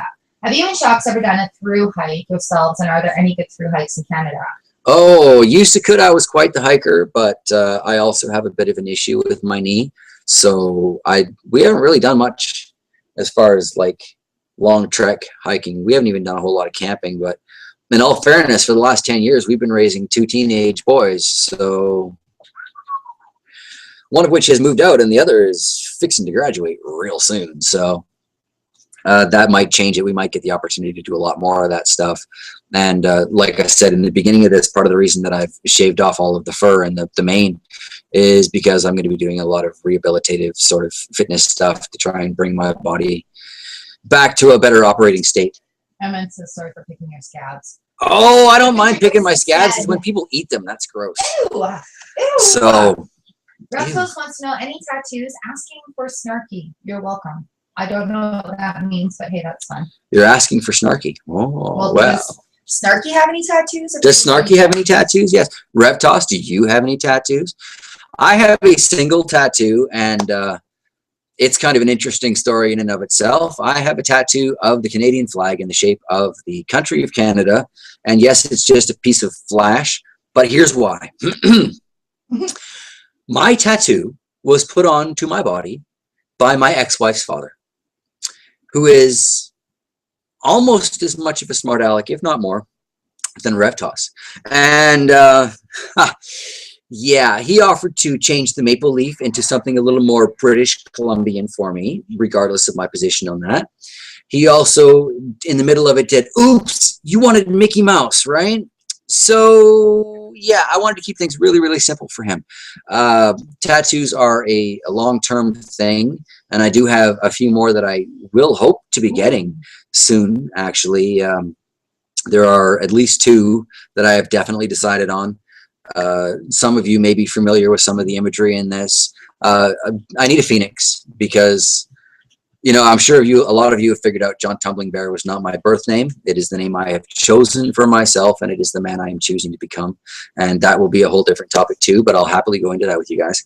And the other is a representation of my religious upbringing when you get right down to it, and it's a combination of Knights Templar and the 3 Marys. I will happily show it to you guys when I get that ink done. I didn't know there was any interest in whether or not I had ink. You know who's got awesome ink is Chox has amazing ink, but you don't get to see that on my channel. Snarky's got piercings. Oh, piercings, right on. I got piercings too. I get in a lot of trouble for, do you know your earrings ain't crooked? Do you know my woman has her earrings the exact same way? So, you know, yeah, piercings are cool. I thought about, nice. I got this little scar here. I was going to get a hoop and maybe cover up the scar. We have a new question. Right, Bathtub Greenhouse Aquaponics. Bathtub. My first year in Aquaponics, UK. What should I realistically expect my system to produce? Herbs and leafy greens. I say this on so many videos because I search around all the time. I'm looking for new aquaponic gardens. I'm looking for new aquaponic channels. And one thing I see that I would definitely say is a major mistake by the vast majority of people first getting into aquaponics is they see all these gardens with these lush tomatoes like mine from my 2-year, right? But that was 2 years into the experiment. The first year's tomatoes sucked. They died, right? It was brutal. It takes a long time to develop that bacterial culture, even using a good bioseed. And without that culture established, you can still easily grow a lot of plants. Lettuce, I don't recommend because it's nutritionally defunct, but it'll grow. Celery will grow. Any of your green leafy herbs are going to grow. Any of your green leafy veg, like kale, does amazingly well. For example, if you want to start with a fruiting plant, you are going to be pulling different nutrients out of your system, and they may or may not be established enough for that to work. But yeah, you can plant anything you want in your first year system, but I personally would recommend sticking to culinary herbs. And if you've got to boost it because you've just got so much extra space or it's doing so well and you just can't wait, I would move it into things like kale or other brassicas perhaps. Oh, excuse me. Gosh, how rude. I would definitely avoid root crops in the vast majority of aquaponic gardens, even a well-established aquaponic garden. I have seen beetroot do well, I have seen carrot do well, and I've seen potatoes, and I've seen sweet potatoes, and all of that stuff. But my personal opinion on this is that is something for dirty aquaponics if it's going to be done aquaponically. I just think they need the different style of pressure that comes from soil, and I think they need the different mineral content that comes from soil. So I hope that has answered your question. Vegetable Steve says, congratulations on your 4K and welcome to the conversation. Vegetable Steve, hi, I just found you the other day, man. Welcome to the conversation indeed, and thank you very much. I am truly amazed that there are over 4,000 people that would watch me a second time. Yeah, I never really expected that, and yeah, it's pretty cool. It's pretty cool. Actually, Vegetable Steve, I was watching one of your videos yesterday or the day before, I think, on your little salsa pepper plant. That is an incredibly dense little pepper. Yeah, that is a very nice pepper. And if you happen to have any extra seeds and live in North America, just saying, I'll send you an envelope. Yeah, I will. Lee Ralph says, on a grow bed construction, do I need to anchor the legs into the ground? I'm worried about it being top heavy, a couple of active grandsons, if you know what I mean. Active grandsons are always best to take pains to prevent any damage to them or by them. And I can totally understand that. Really all depends on how tall your grow bed's going to be. When it comes to grow bed construction, there are a few things that I do definitely recommend. Like I said earlier, I kind of recommend 2 feet across as your kind of maximum because it's easy to get to all the way across it. A lot of people will build a 3-foot wide bed because they can go to it from both sides. Now that really all depends on how you're setting up your garden. Length, I like a 4-foot bed. Just it's 2 foot by 4 foot square foot gardening. It's really easy to figure out what's going to go in that bed.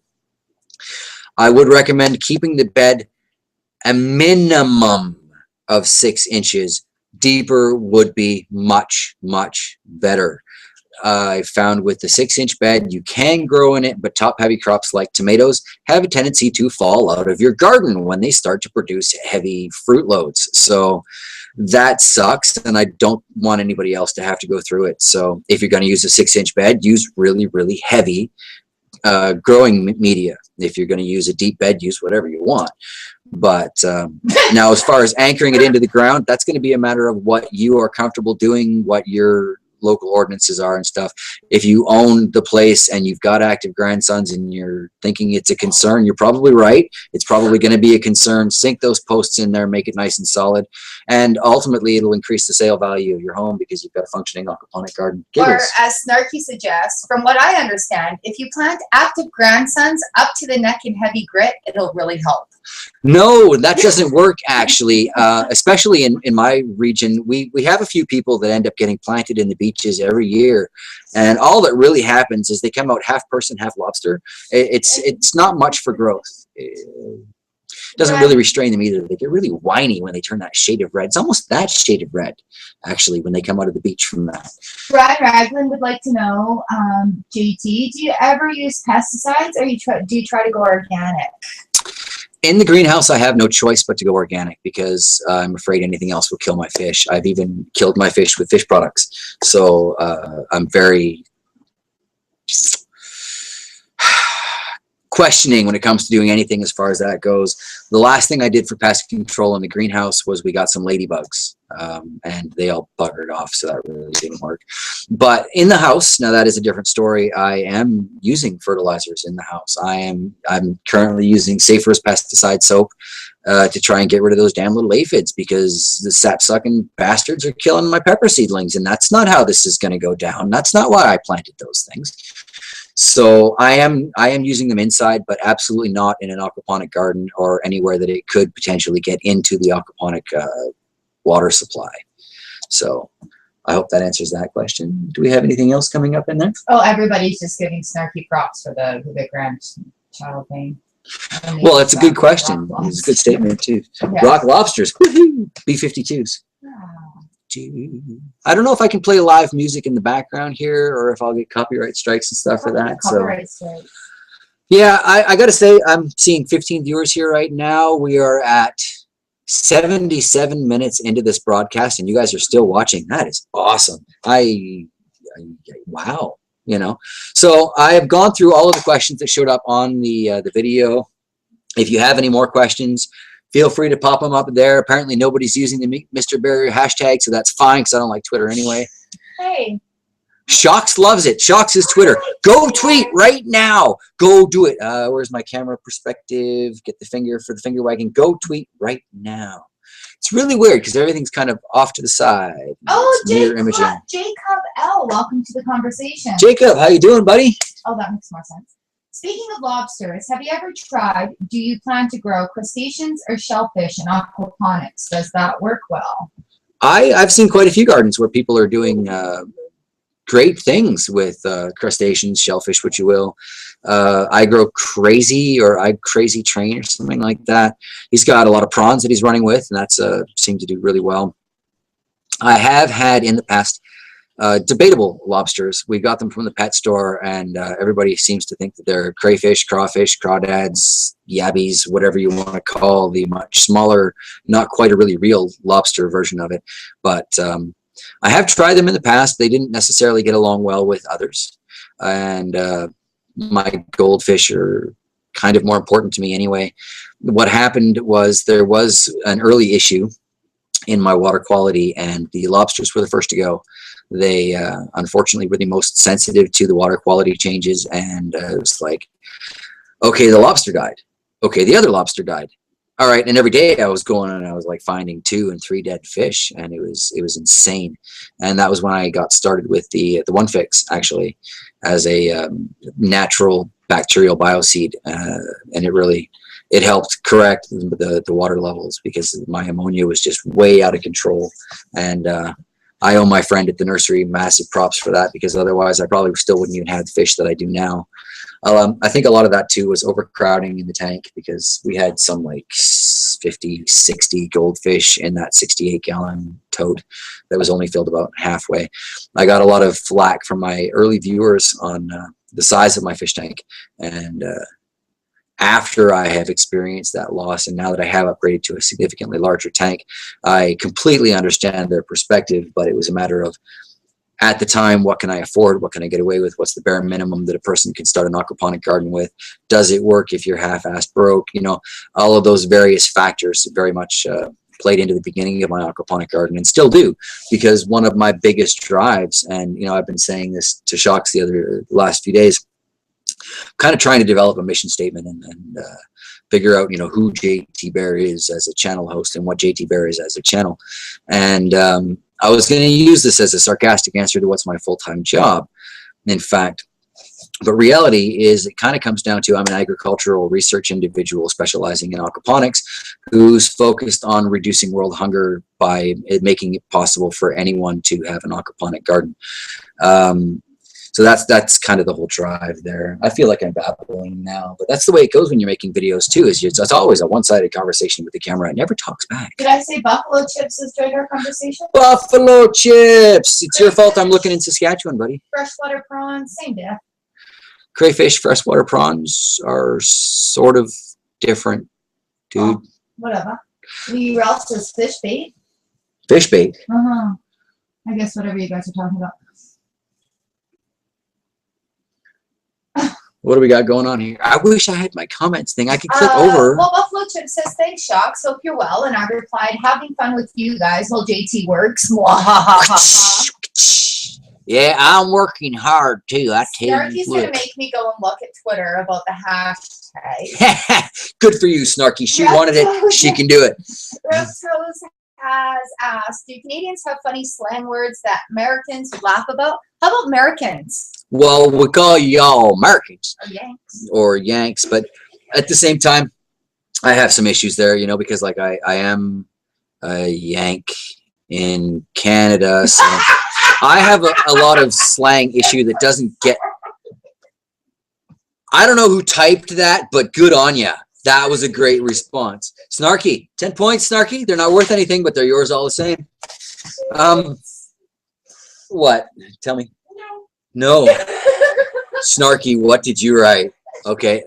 I'm not going to search that up right now, but I have access to this information in the future. So. Mr. Bear, because he's going to flash his manly muscle bear chest. No, I'm not. But I appreciate the fact that you think it's manly and muscular. That's awesome. I'm working on it. You know, maybe by next spring. Yes, coming to you, spring 2016. Topless bear. I don't think so. I burn really easy. You know, it's Canadian complexion. We're not used to the sunshine. We only get it for 4 minutes a year in the summer. No. All those wonderful American stereotypes. Do we ice fish? Do we ice fish? I fished for ice cubes, but I have issues with ice fishing, having fallen through a lake as a child. Granted, I obviously survived, or I wouldn't be here to have this hangout right now, but it sucked. It really, really sucked. And then when we got home from having fallen through the lake with Blair, and we got there, we're like opening up the oven, we're trying to dry off all our socks and stuff. His mom comes home and gives us crap for being soaked all over the living room. So I avoid frozen lakes. It's just, I avoid frozen lakes like I avoid a case of beer. Life lesson there. Akaris 901 says it's tricky for us in northern areas. Akaris 901 says what's tricky for us in northern areas? Oh. Sunshine? Most aquaponics seems to focus on tilapia. Example, research from the Virgin Islands. Yeah. But it's tricky for us in northern areas. That makes more sense because it's too cold. It does. Well, the tilapia will basically drop dead as soon as it comes near 50 degrees Fahrenheit, which is my understanding. And that, up until we've gotten this particular version of heater, has been really quite problematic for us, in addition to the permits that would be required. But up in the northern climes, you do still have a lot of options that you could potentially raise. Like Arctic char, for example, is a great cold water fish. Lake salmon, kokanee, I think we call them around here, is a great cool water fish. Trout is a great cool water fish. There are a variety of perch that will grow in our colder waters. So there are certainly options available to us, and if a person were less concerned about potentially getting ratted out by a neighbor or having something show up on a YouTube video, then, you know, they could easily go out and harvest. I don't want to get in trouble here, but a person could potentially go out and harvest the wild fish and keep them in your aquaponics system, grow them out to plate size, and be quite happy. But speaking for British Columbia anyway, if you do get busted in that, there's up to a $2,000 fine per offense. Each one of those fish will count as an offense. So it's not worth it. It's like a $500 permit or a $50 permit or something to get it. But again, it's the headaches and stuff that go along with it that have really stopped me from taking it to that point. Akaris, where are you? I just had it.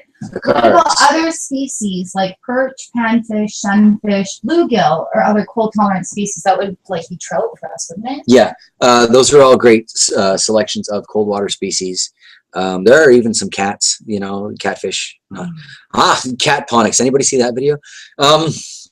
But yeah, there are actually some catfish varieties as well that you can raise.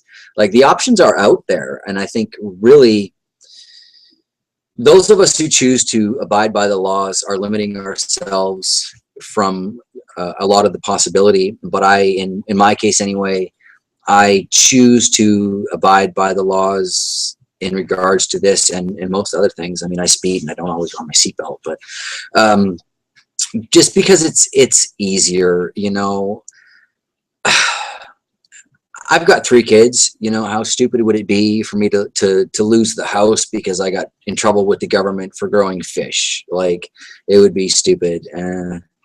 So yeah, I think those laws need to change. I'd like to see the aquaponic community in every country step up and make it easier for new aquaponic gardeners to be able to do just that and raise their own game fish, because that is one of the greatest benefits of aquaponic gardening. Is how else can you garden to grow fish? You know, it's not gardening. Aquaculture isn't necessarily gardening, and aquaculture historically has produced a lot of waste. So You know, granted, Rob Bob has a great situation going with his recirculating aquaculture, and apparently that has changed since I did my research on it many years ago. I heard guffaws, so let's tune into the peanut gallery. To that trout is hard to care for in aquaponics, I understand. I've seen a couple of systems that have been running trout. Northern Aquaponics, I believe, runs trout in a freezer. Yeah. Come to think of it. Buffalo Converted. chips trout is definitely problematic, very sensitive to water quality compared to tilapia, which can handle really dirty water. See, dirty water. Yeah. When you get right down to it, if you want a dirty water fish, again, you're looking at your carp, you're looking at your koi, your goldfish, or your just common carp. You're looking at like catfish love dirty water. That's just ideal real estate to them. So there are options, right? Like, oh, dry harbor. I use goldfish because they're cheap. You know. If it smells like fish, does it taste like chicken? Well, I don't have to answer that without the lawyer or a blindfold or without probably being tied not wise to mix catfish with koi. From Lee Ralph. I have seen a few different situations where they have managed to mix them successfully.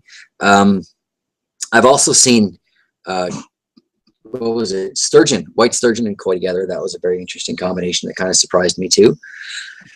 So, I mean, I think when it comes down to it, what fish you put together, you know, you have to do your research, obviously. If historically these fish don't get along, then maybe you shouldn't do it.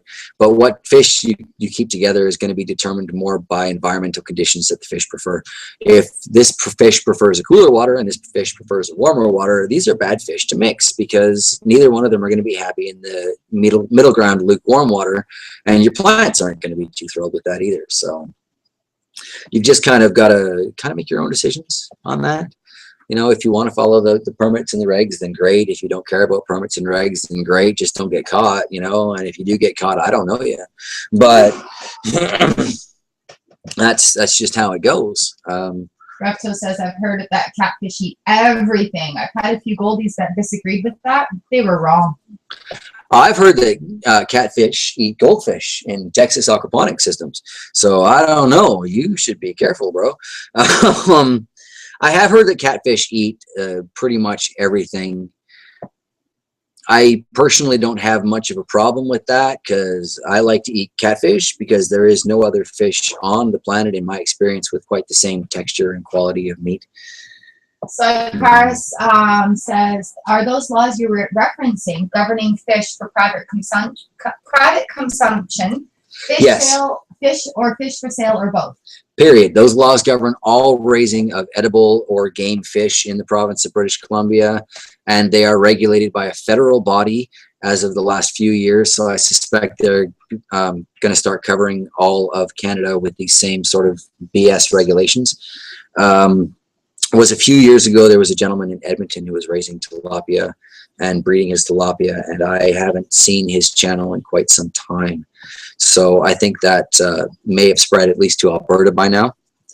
But we do have certain regulations in place for private ponds, which you wouldn't be selling the fish from, but you still do have to get the permits, and you still have to show them that the fish are going to be enclosed and safely can't get back into the waterways. The real concern there is invasive species taking over the natural waterways, which is obviously quite stupid with tilapia because they would die in the Canadian waters.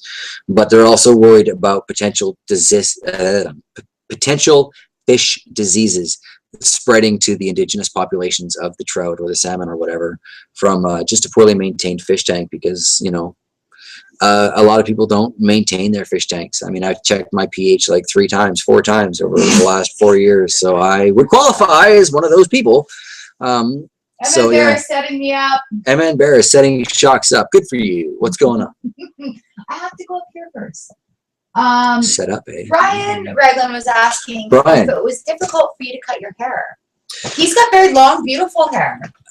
You know what? It's not the first time I've done it. I think the hardest part about cutting my hair this last time is that I did it with my beard trimmer because we couldn't find the hair clippers. And that took a really, really, really long time. And it pulled a few times, so it was a little bit painful. But on the whole, I've worked so hard to grow my hair. It's been like a year, you know. Okay. It's not that long. My hair grows pretty fast. Goldfish often used for bait for catfish fishing here, says Lee Rolf. Oh, goldfish used for bait. That can't be good for your local carp problems. And Snarky Grin says, goats eat everything, but the last few I tried to put underwater stopped breathing for some reason. That'll happen. Those kids, they just don't listen. Jacob L says, do you think it is worth it to make your own fish food from mixed plants, insects, worms, or is it commercial fish food best for an aquaponics system in your opinion? Oh, in my opinion, what is best is whatever you do for your garden. I'm actually going to be doing a video on that too, about what is. That wasn't me. You can see clearly that was not me. What the hell are you talking about? No, I got all distracted. What was the question again? Make your own fish food. Make your own fish food. Yes, thank you. I do a lot of experimenting with various things that I can feed my fish just because I'm cheap. And I'm curious, right? I think if you make your own fish food, you've got a much better chance of being in control of the macro and micronutrients going into your system that way, that your fish are going to process and eventually create the waste material from. And therefore, you have a better chance to control what's going into your plants than with a commercial grade fish food. That being said, generally my fish are fed microbe lift because it's an amazing quality product, and I just see great results in their color and their overall health and their vibrancy, and they go at it like it's candy bar. We'll say candy bar. They go at it like it's a candy bar. Yeah, Emma Bear says catfish eat goldfish and bears eat catfish. Therefore, random comments make Chox smile. That's the setup. Absolutely. And the Buffalo Chips chimes in with, isn't statism a wonderful thing? I thought it said something else. Isn't statism a wonderful thing? I can't imagine what she might have thought that was. I'm reading too quick. Brian brings up a really good question. Brian, what's your question, buddy? About the increase of heavy metals being found in fish, especially mercury. I think it sucks. A bad problem in the future. It absolutely will. Problem badly already.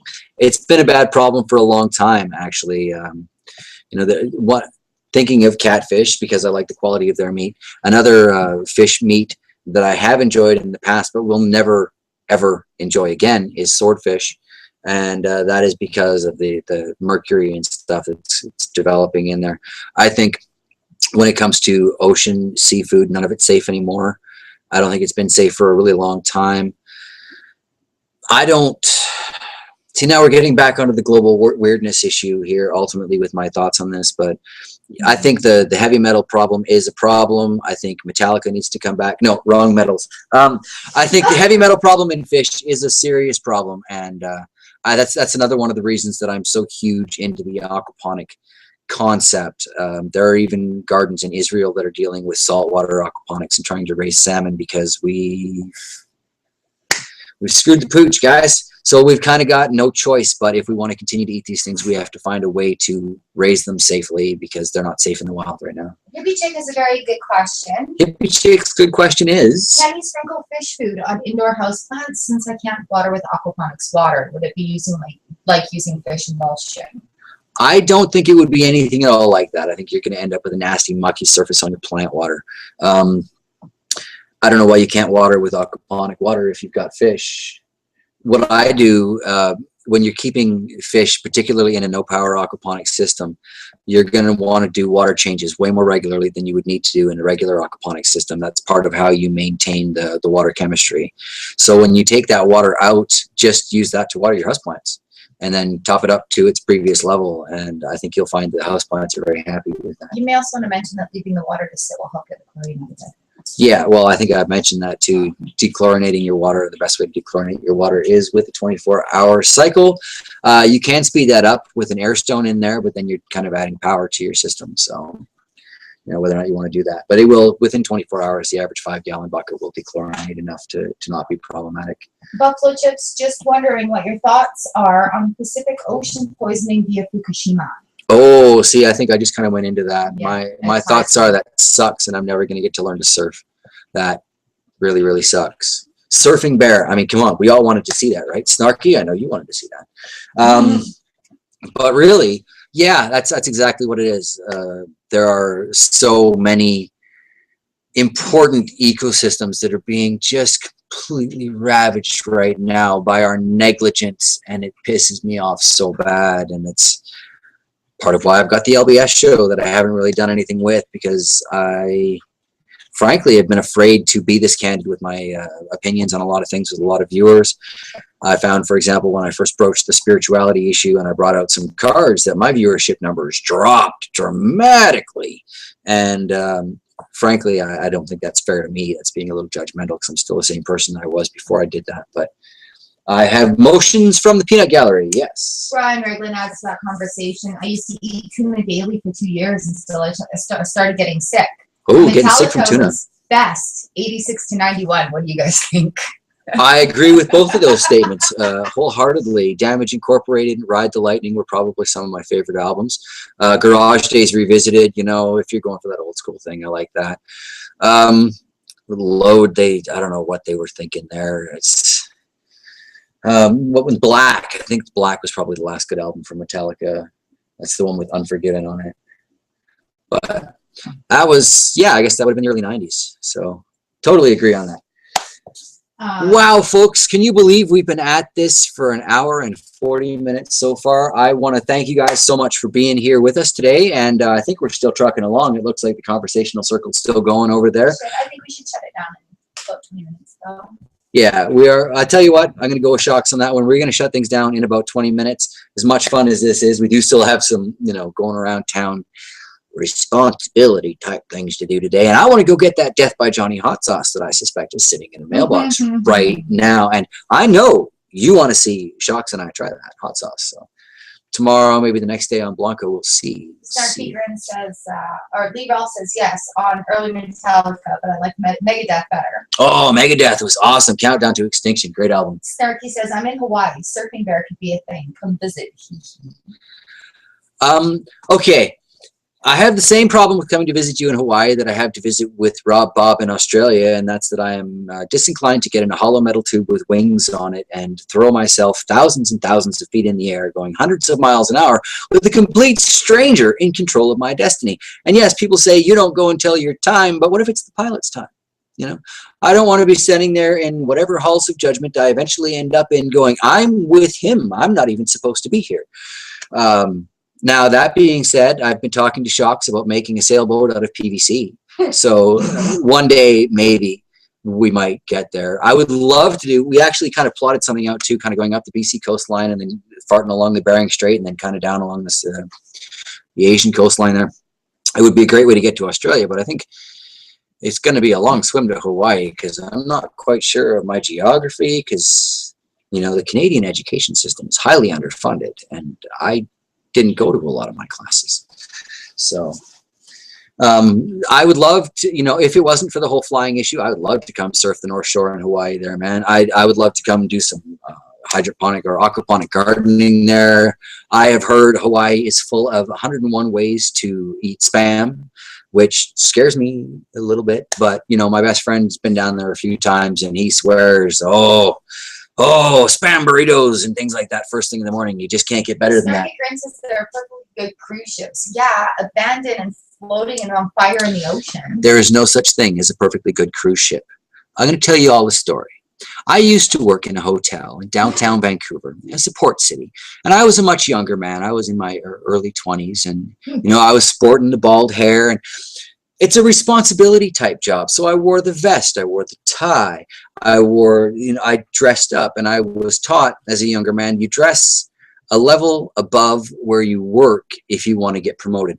So therefore, I was often accused at the hotel of being the hotel manager, even though I was just the bellman, the valet, the reservations. I even worked custodian there doing the janitorial stuff.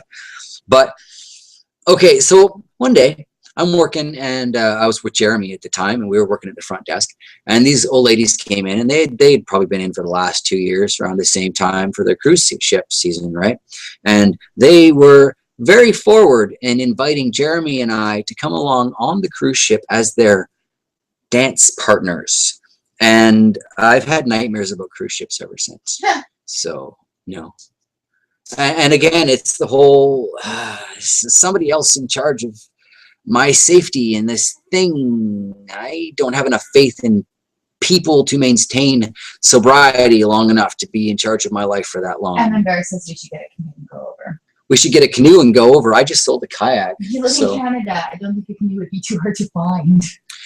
Oh, you know, a decent canoe made out of quality birch bark is incredibly hard to find these days. Gardening Tips with Phil says, thanks for the tip on herbs and greetings, JT. Oh, no worries. I'm glad it was helpful. Actually, and he wants to know, have you run across Murray Hallam in his aquaponics system? Have I run across Murray Hallam? How can you search aquaponics and not run across Murray Hallam? He has got a great personality. I really, I spent a lot of time watching his stuff in the beginning. The only thing that really stops me from having more of a Murray focus on my channel is that I feel the gardens that he promotes are very cost prohibitive for most people.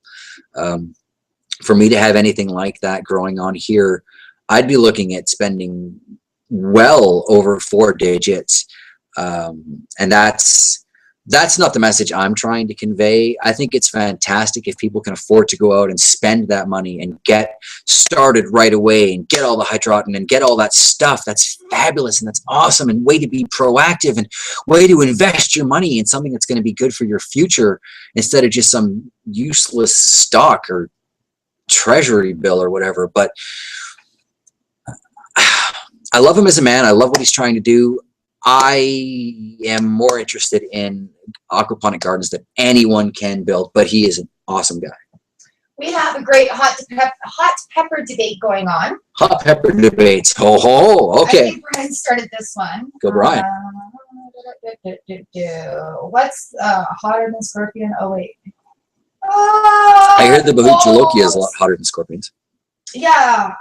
Where is it? What's the hottest pepper? Is it the ghost pepper? Brian asks. And everybody's doing really awesome with contributing, because I think it's a personal, like, there are scientific ways of proving it, but it's a personal preference on how you interpret that hotness. Absolutely. There is a chart that you can find online that tells you the Scoville units, or Scoville or whatever, basically the heat units. How much is this going to burn your face off? There's a chart for that, and it actually lists everything differently. Lee Ralph is adding some tidbits there. Trinidad's are 1.463,700. Yeah, like seriously, check it out. Scoville units for various hot peppers. You'll probably find 5 different sites that list 5 different #1 hot pepper. My favorite out of all of the peppers that we've grown, just for the quality of the heat that comes out of it, was probably that burpy lemon yellow hot pepper. Now, it's not necessarily a lot hotter than a cayenne, but it's got this sweetness when you first bite it that lulls you into this false sense of security, and you're thinking, oh, this is kind of a sweet, those are the peppers that I like. So yeah, I think it is definitely a personal agreement or a personal position thing. Yeah. Buffalo Chip says, I'm with you, JT. You should be able to feed yourself for under $100. Well, yeah, shouldn't everybody be? Yeah. Should be able to feed yourself from a packet of seeds and the animals mowing your lawn, but you know. And Hippie Chick wants to know, what seeds should you soak before planting and which ones don't have to soak? I have a seed chart. I can send her a message. Excellent. Chox is going to send you a seed chart and a message in regards to that, Hippie Chick. And from what I've seen, basically everybody recommends soaking pretty much any seed first. And what I've kind of picked up from that is the ones that are the first to sink are the most likely to be your fertile seeds, and they're going to have the most vigorous growth. But I can't say that I've done anything that proves that one way or the other. I plant seeds dry, I plant seeds wet, I soak them and sprinkle them in there. I have no respect for gardening according to the rules, which has probably been somewhat of a problem for me. But at the same time, that's how I live my life. I fly by the seat of my pants, and that's kept me flying. So, you know, yeah, I think if you're going to be growing, say, kale, soaking it for a day or two beforehand is not such a terrible idea. If you can heat it up a little bit while you're soaking it, then definitely do so. Snarky's a flirt. Yeah. Because JT Bear is the hottest pepper. So right. I love you too, man. That's awesome. I'm a pepper, you're a pepper. Wouldn't you like to be a pepper too? Mason Rogers wants to know if you were born with that hat on your head. Yes. Not this one exactly, but some of the earliest pictures of me are in my diapers with little cowboy boots on, and I had this little belt and a couple of pistols and a cheesy little red plastic cowboy hat. So not necessarily this hat, but I was born with the belief that I should have a wide-brimmed hat on. MM Bear says, let's face it, there are only 5 real levels of pepper. Meh, not bad, kind of hot, and that is hot. Absolutely. You could dedicate a web page to that and advertise it and get really well, because I like that last classification of pepper. I don't know how to pronounce that. Chox doesn't know how to pronounce it, therefore I don't know how to pronounce it, but it sounds sort of like bah! So that's my kind of pepper. I hope that wasn't too loud. I have no idea how this mic is picking up. We got 10 minutes left, guys. 10 minutes. 10 minutes till the final game. Yes. It's the final countdown. Who can name that band? Oh.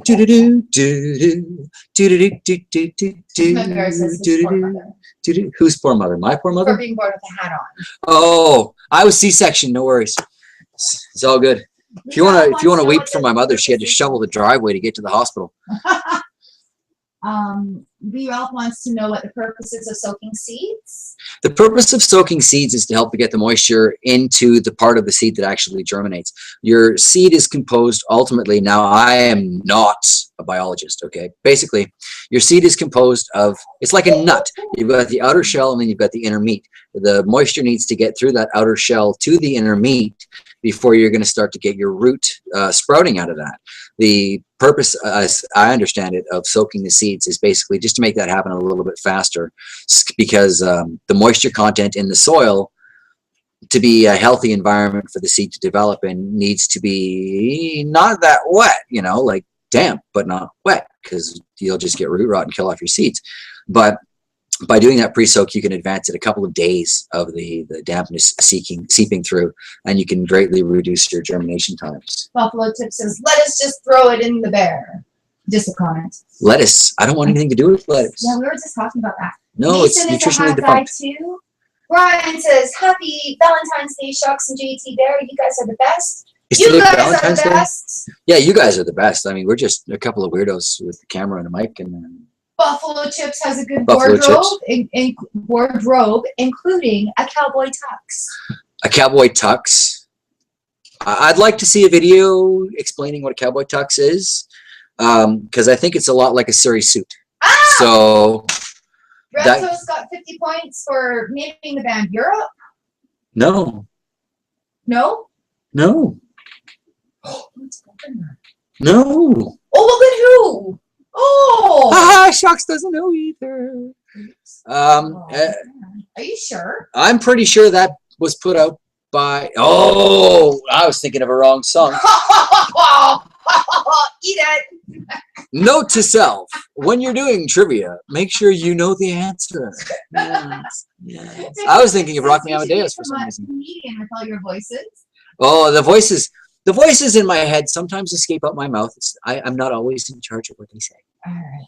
So Gomer Pie, y'all remember back when I was with the USMC and we was doing, and I had sergeant who was so mean to me, and I wasn't allowed to grow no vegetables, but I had to peel and potatoes. Thanks for subbing to Blanco, Mason.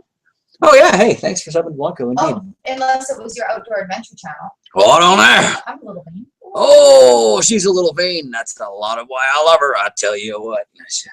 Bruce Vain, yes. He's got an outdoor adventure channel. I do have an outdoor adventure channel. I occasionally go outside. It's always an adventure. Ask Chox. Going around town with you is always such an adventure. Yang equals Oh, she's muttering to herself in the distance. This often suggests that perhaps the comment might be somewhat questionable. Do we wear chaps in Canada? I keep trying to get her to put on a pair of chaps for me because I don't think they'll fit anymore. I don't care. I still want to see her in a nice pair of cheek chillers. She ain't going to get to see it, but I'd like to see it. I've been here almost 10 years. Those is like, I know my 80s bands. Yeah, no, you're probably very right about that. Hippie Chick says, weirdos are the best. Who's are the best? Weirdos. Weirdos. I'm a weirdo. I'm a weirdo Dr. Pepper fan who drinks Mountain Dew. Buffalo Chips has a problem with his inner voice doesn't know its place. He needs a sensor board. Oh, sensor boards. Yeah. I had to hire a whole sensor board to help me when I had a couple of young men join my life. When I got together with Chox, the boys were 7, 8, or like 8, 9. And needless to say, I came from kind of a gritty perspective, and a lot of the jokes and languages that I was inclined to use were not necessarily age appropriate. So I had to develop a censor board. Now we go through this censor board for, will it offend old people? Will it offend politicians? And basically very few statements make it out of my mouth. And most of the ones in accents don't even make it past the first or the second censor. Now, but what's good about that with the channel, and as the boys are getting older, they're moving out. And, you know, once your children get to be like 16 and 17 and 18 years old, you don't really need to restrain your sense of humor as much. And sometimes they think a lot more of you if they know what you're really thinking. So I fired them. I'd like to know if you ever met Fred Bear, and Evan Bear would like more bow videos, please. More bow videos will be found on the Outdoor channel, and absolutely we'll be getting on that. If you've caught any of the arrowhead stuff so far, I've got the expandable broadheads that I'm trying to destroy. I've collected a few different things around for that, and we're definitely going to be getting on that. And the bear will be involved in the Johnny Outback bear hunting with JT Bear, not hunting me, obviously, because that's just weird. I don't want to do that. Those are very sharp arrows. Buffalo Chip says amen to an empty nest. We're almost there. Yeah, almost there, almost there. We might be picking up my daughter, though. We'll see. Her situation is very interesting, but if she's watching this, I want her to know that there's always a place here for her. Oh, hell yeah. So, yeah. Yep, yep, yep. Yep, yep, yep, yep, yep. Well, guys, I'm looking at 153 here on my computer. So, do we have any questions that remain unanswered, and or should I switch this to a Canadian flag for next time? You know, I've got one in the dungeon. So let me know about that.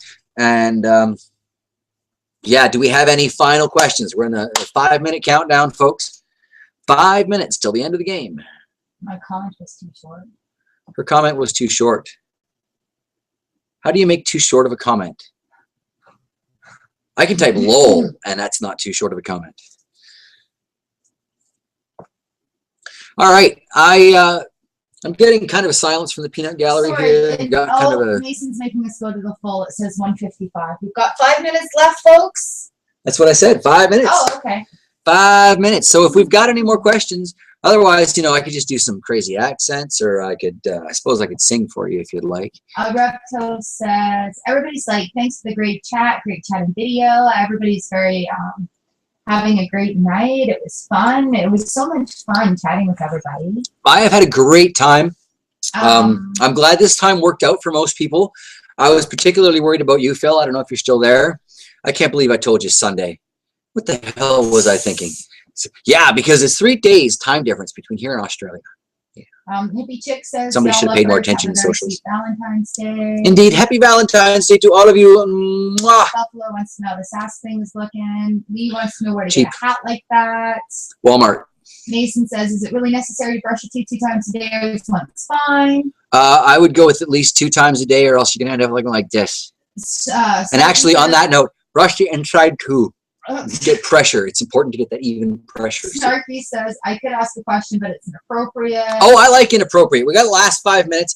Anybody who stuck around this long is looking for inappropriate anyway. Fire it out there. Why is my thing acting up? I don't think that's the question. Why is my thing acting up? Well, because Chox is in the room.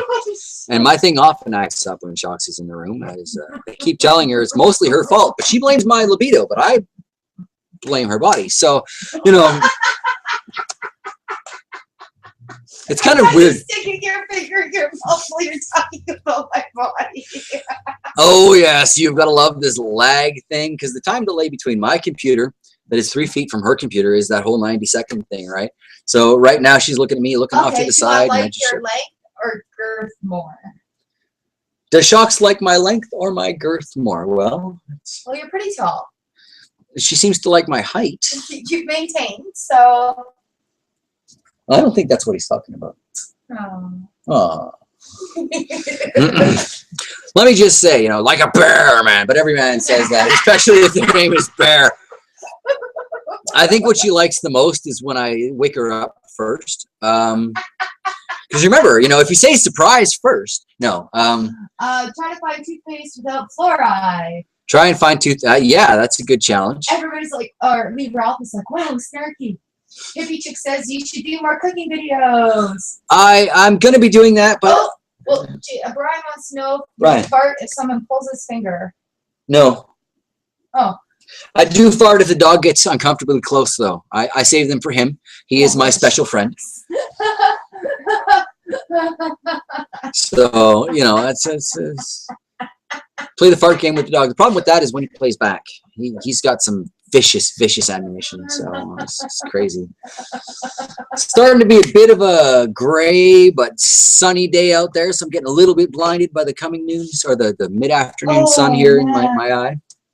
So I'm kind of glad there's only 3 minutes left, but I have got to say it has been absolutely so awesome hanging out with you guys today. I can't believe we took up 2 hours with this.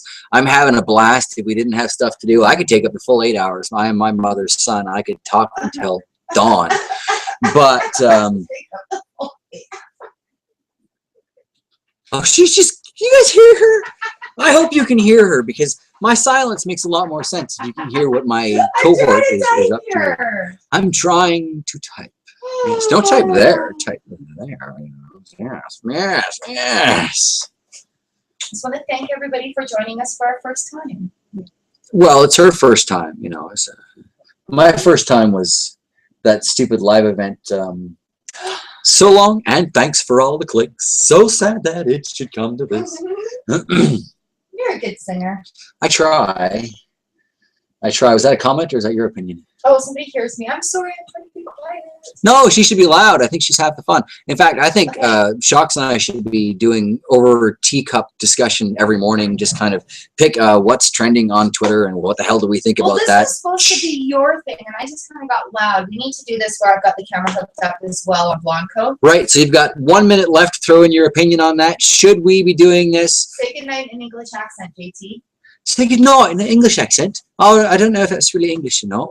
I've never travelled all that far, but I try, and I don't know what to say. Wants to know what the answer to Snarky's question as well. The answer to Snarky's question as to what the Chox prefer. Hitchhikers, buffalo chips, yay! Hitchhikers, yeah. Yeah. Anyway, what does Chox prefer? Well, you're gonna have to stay tuned on our Blanco channel for the next time we do a Google Hangout.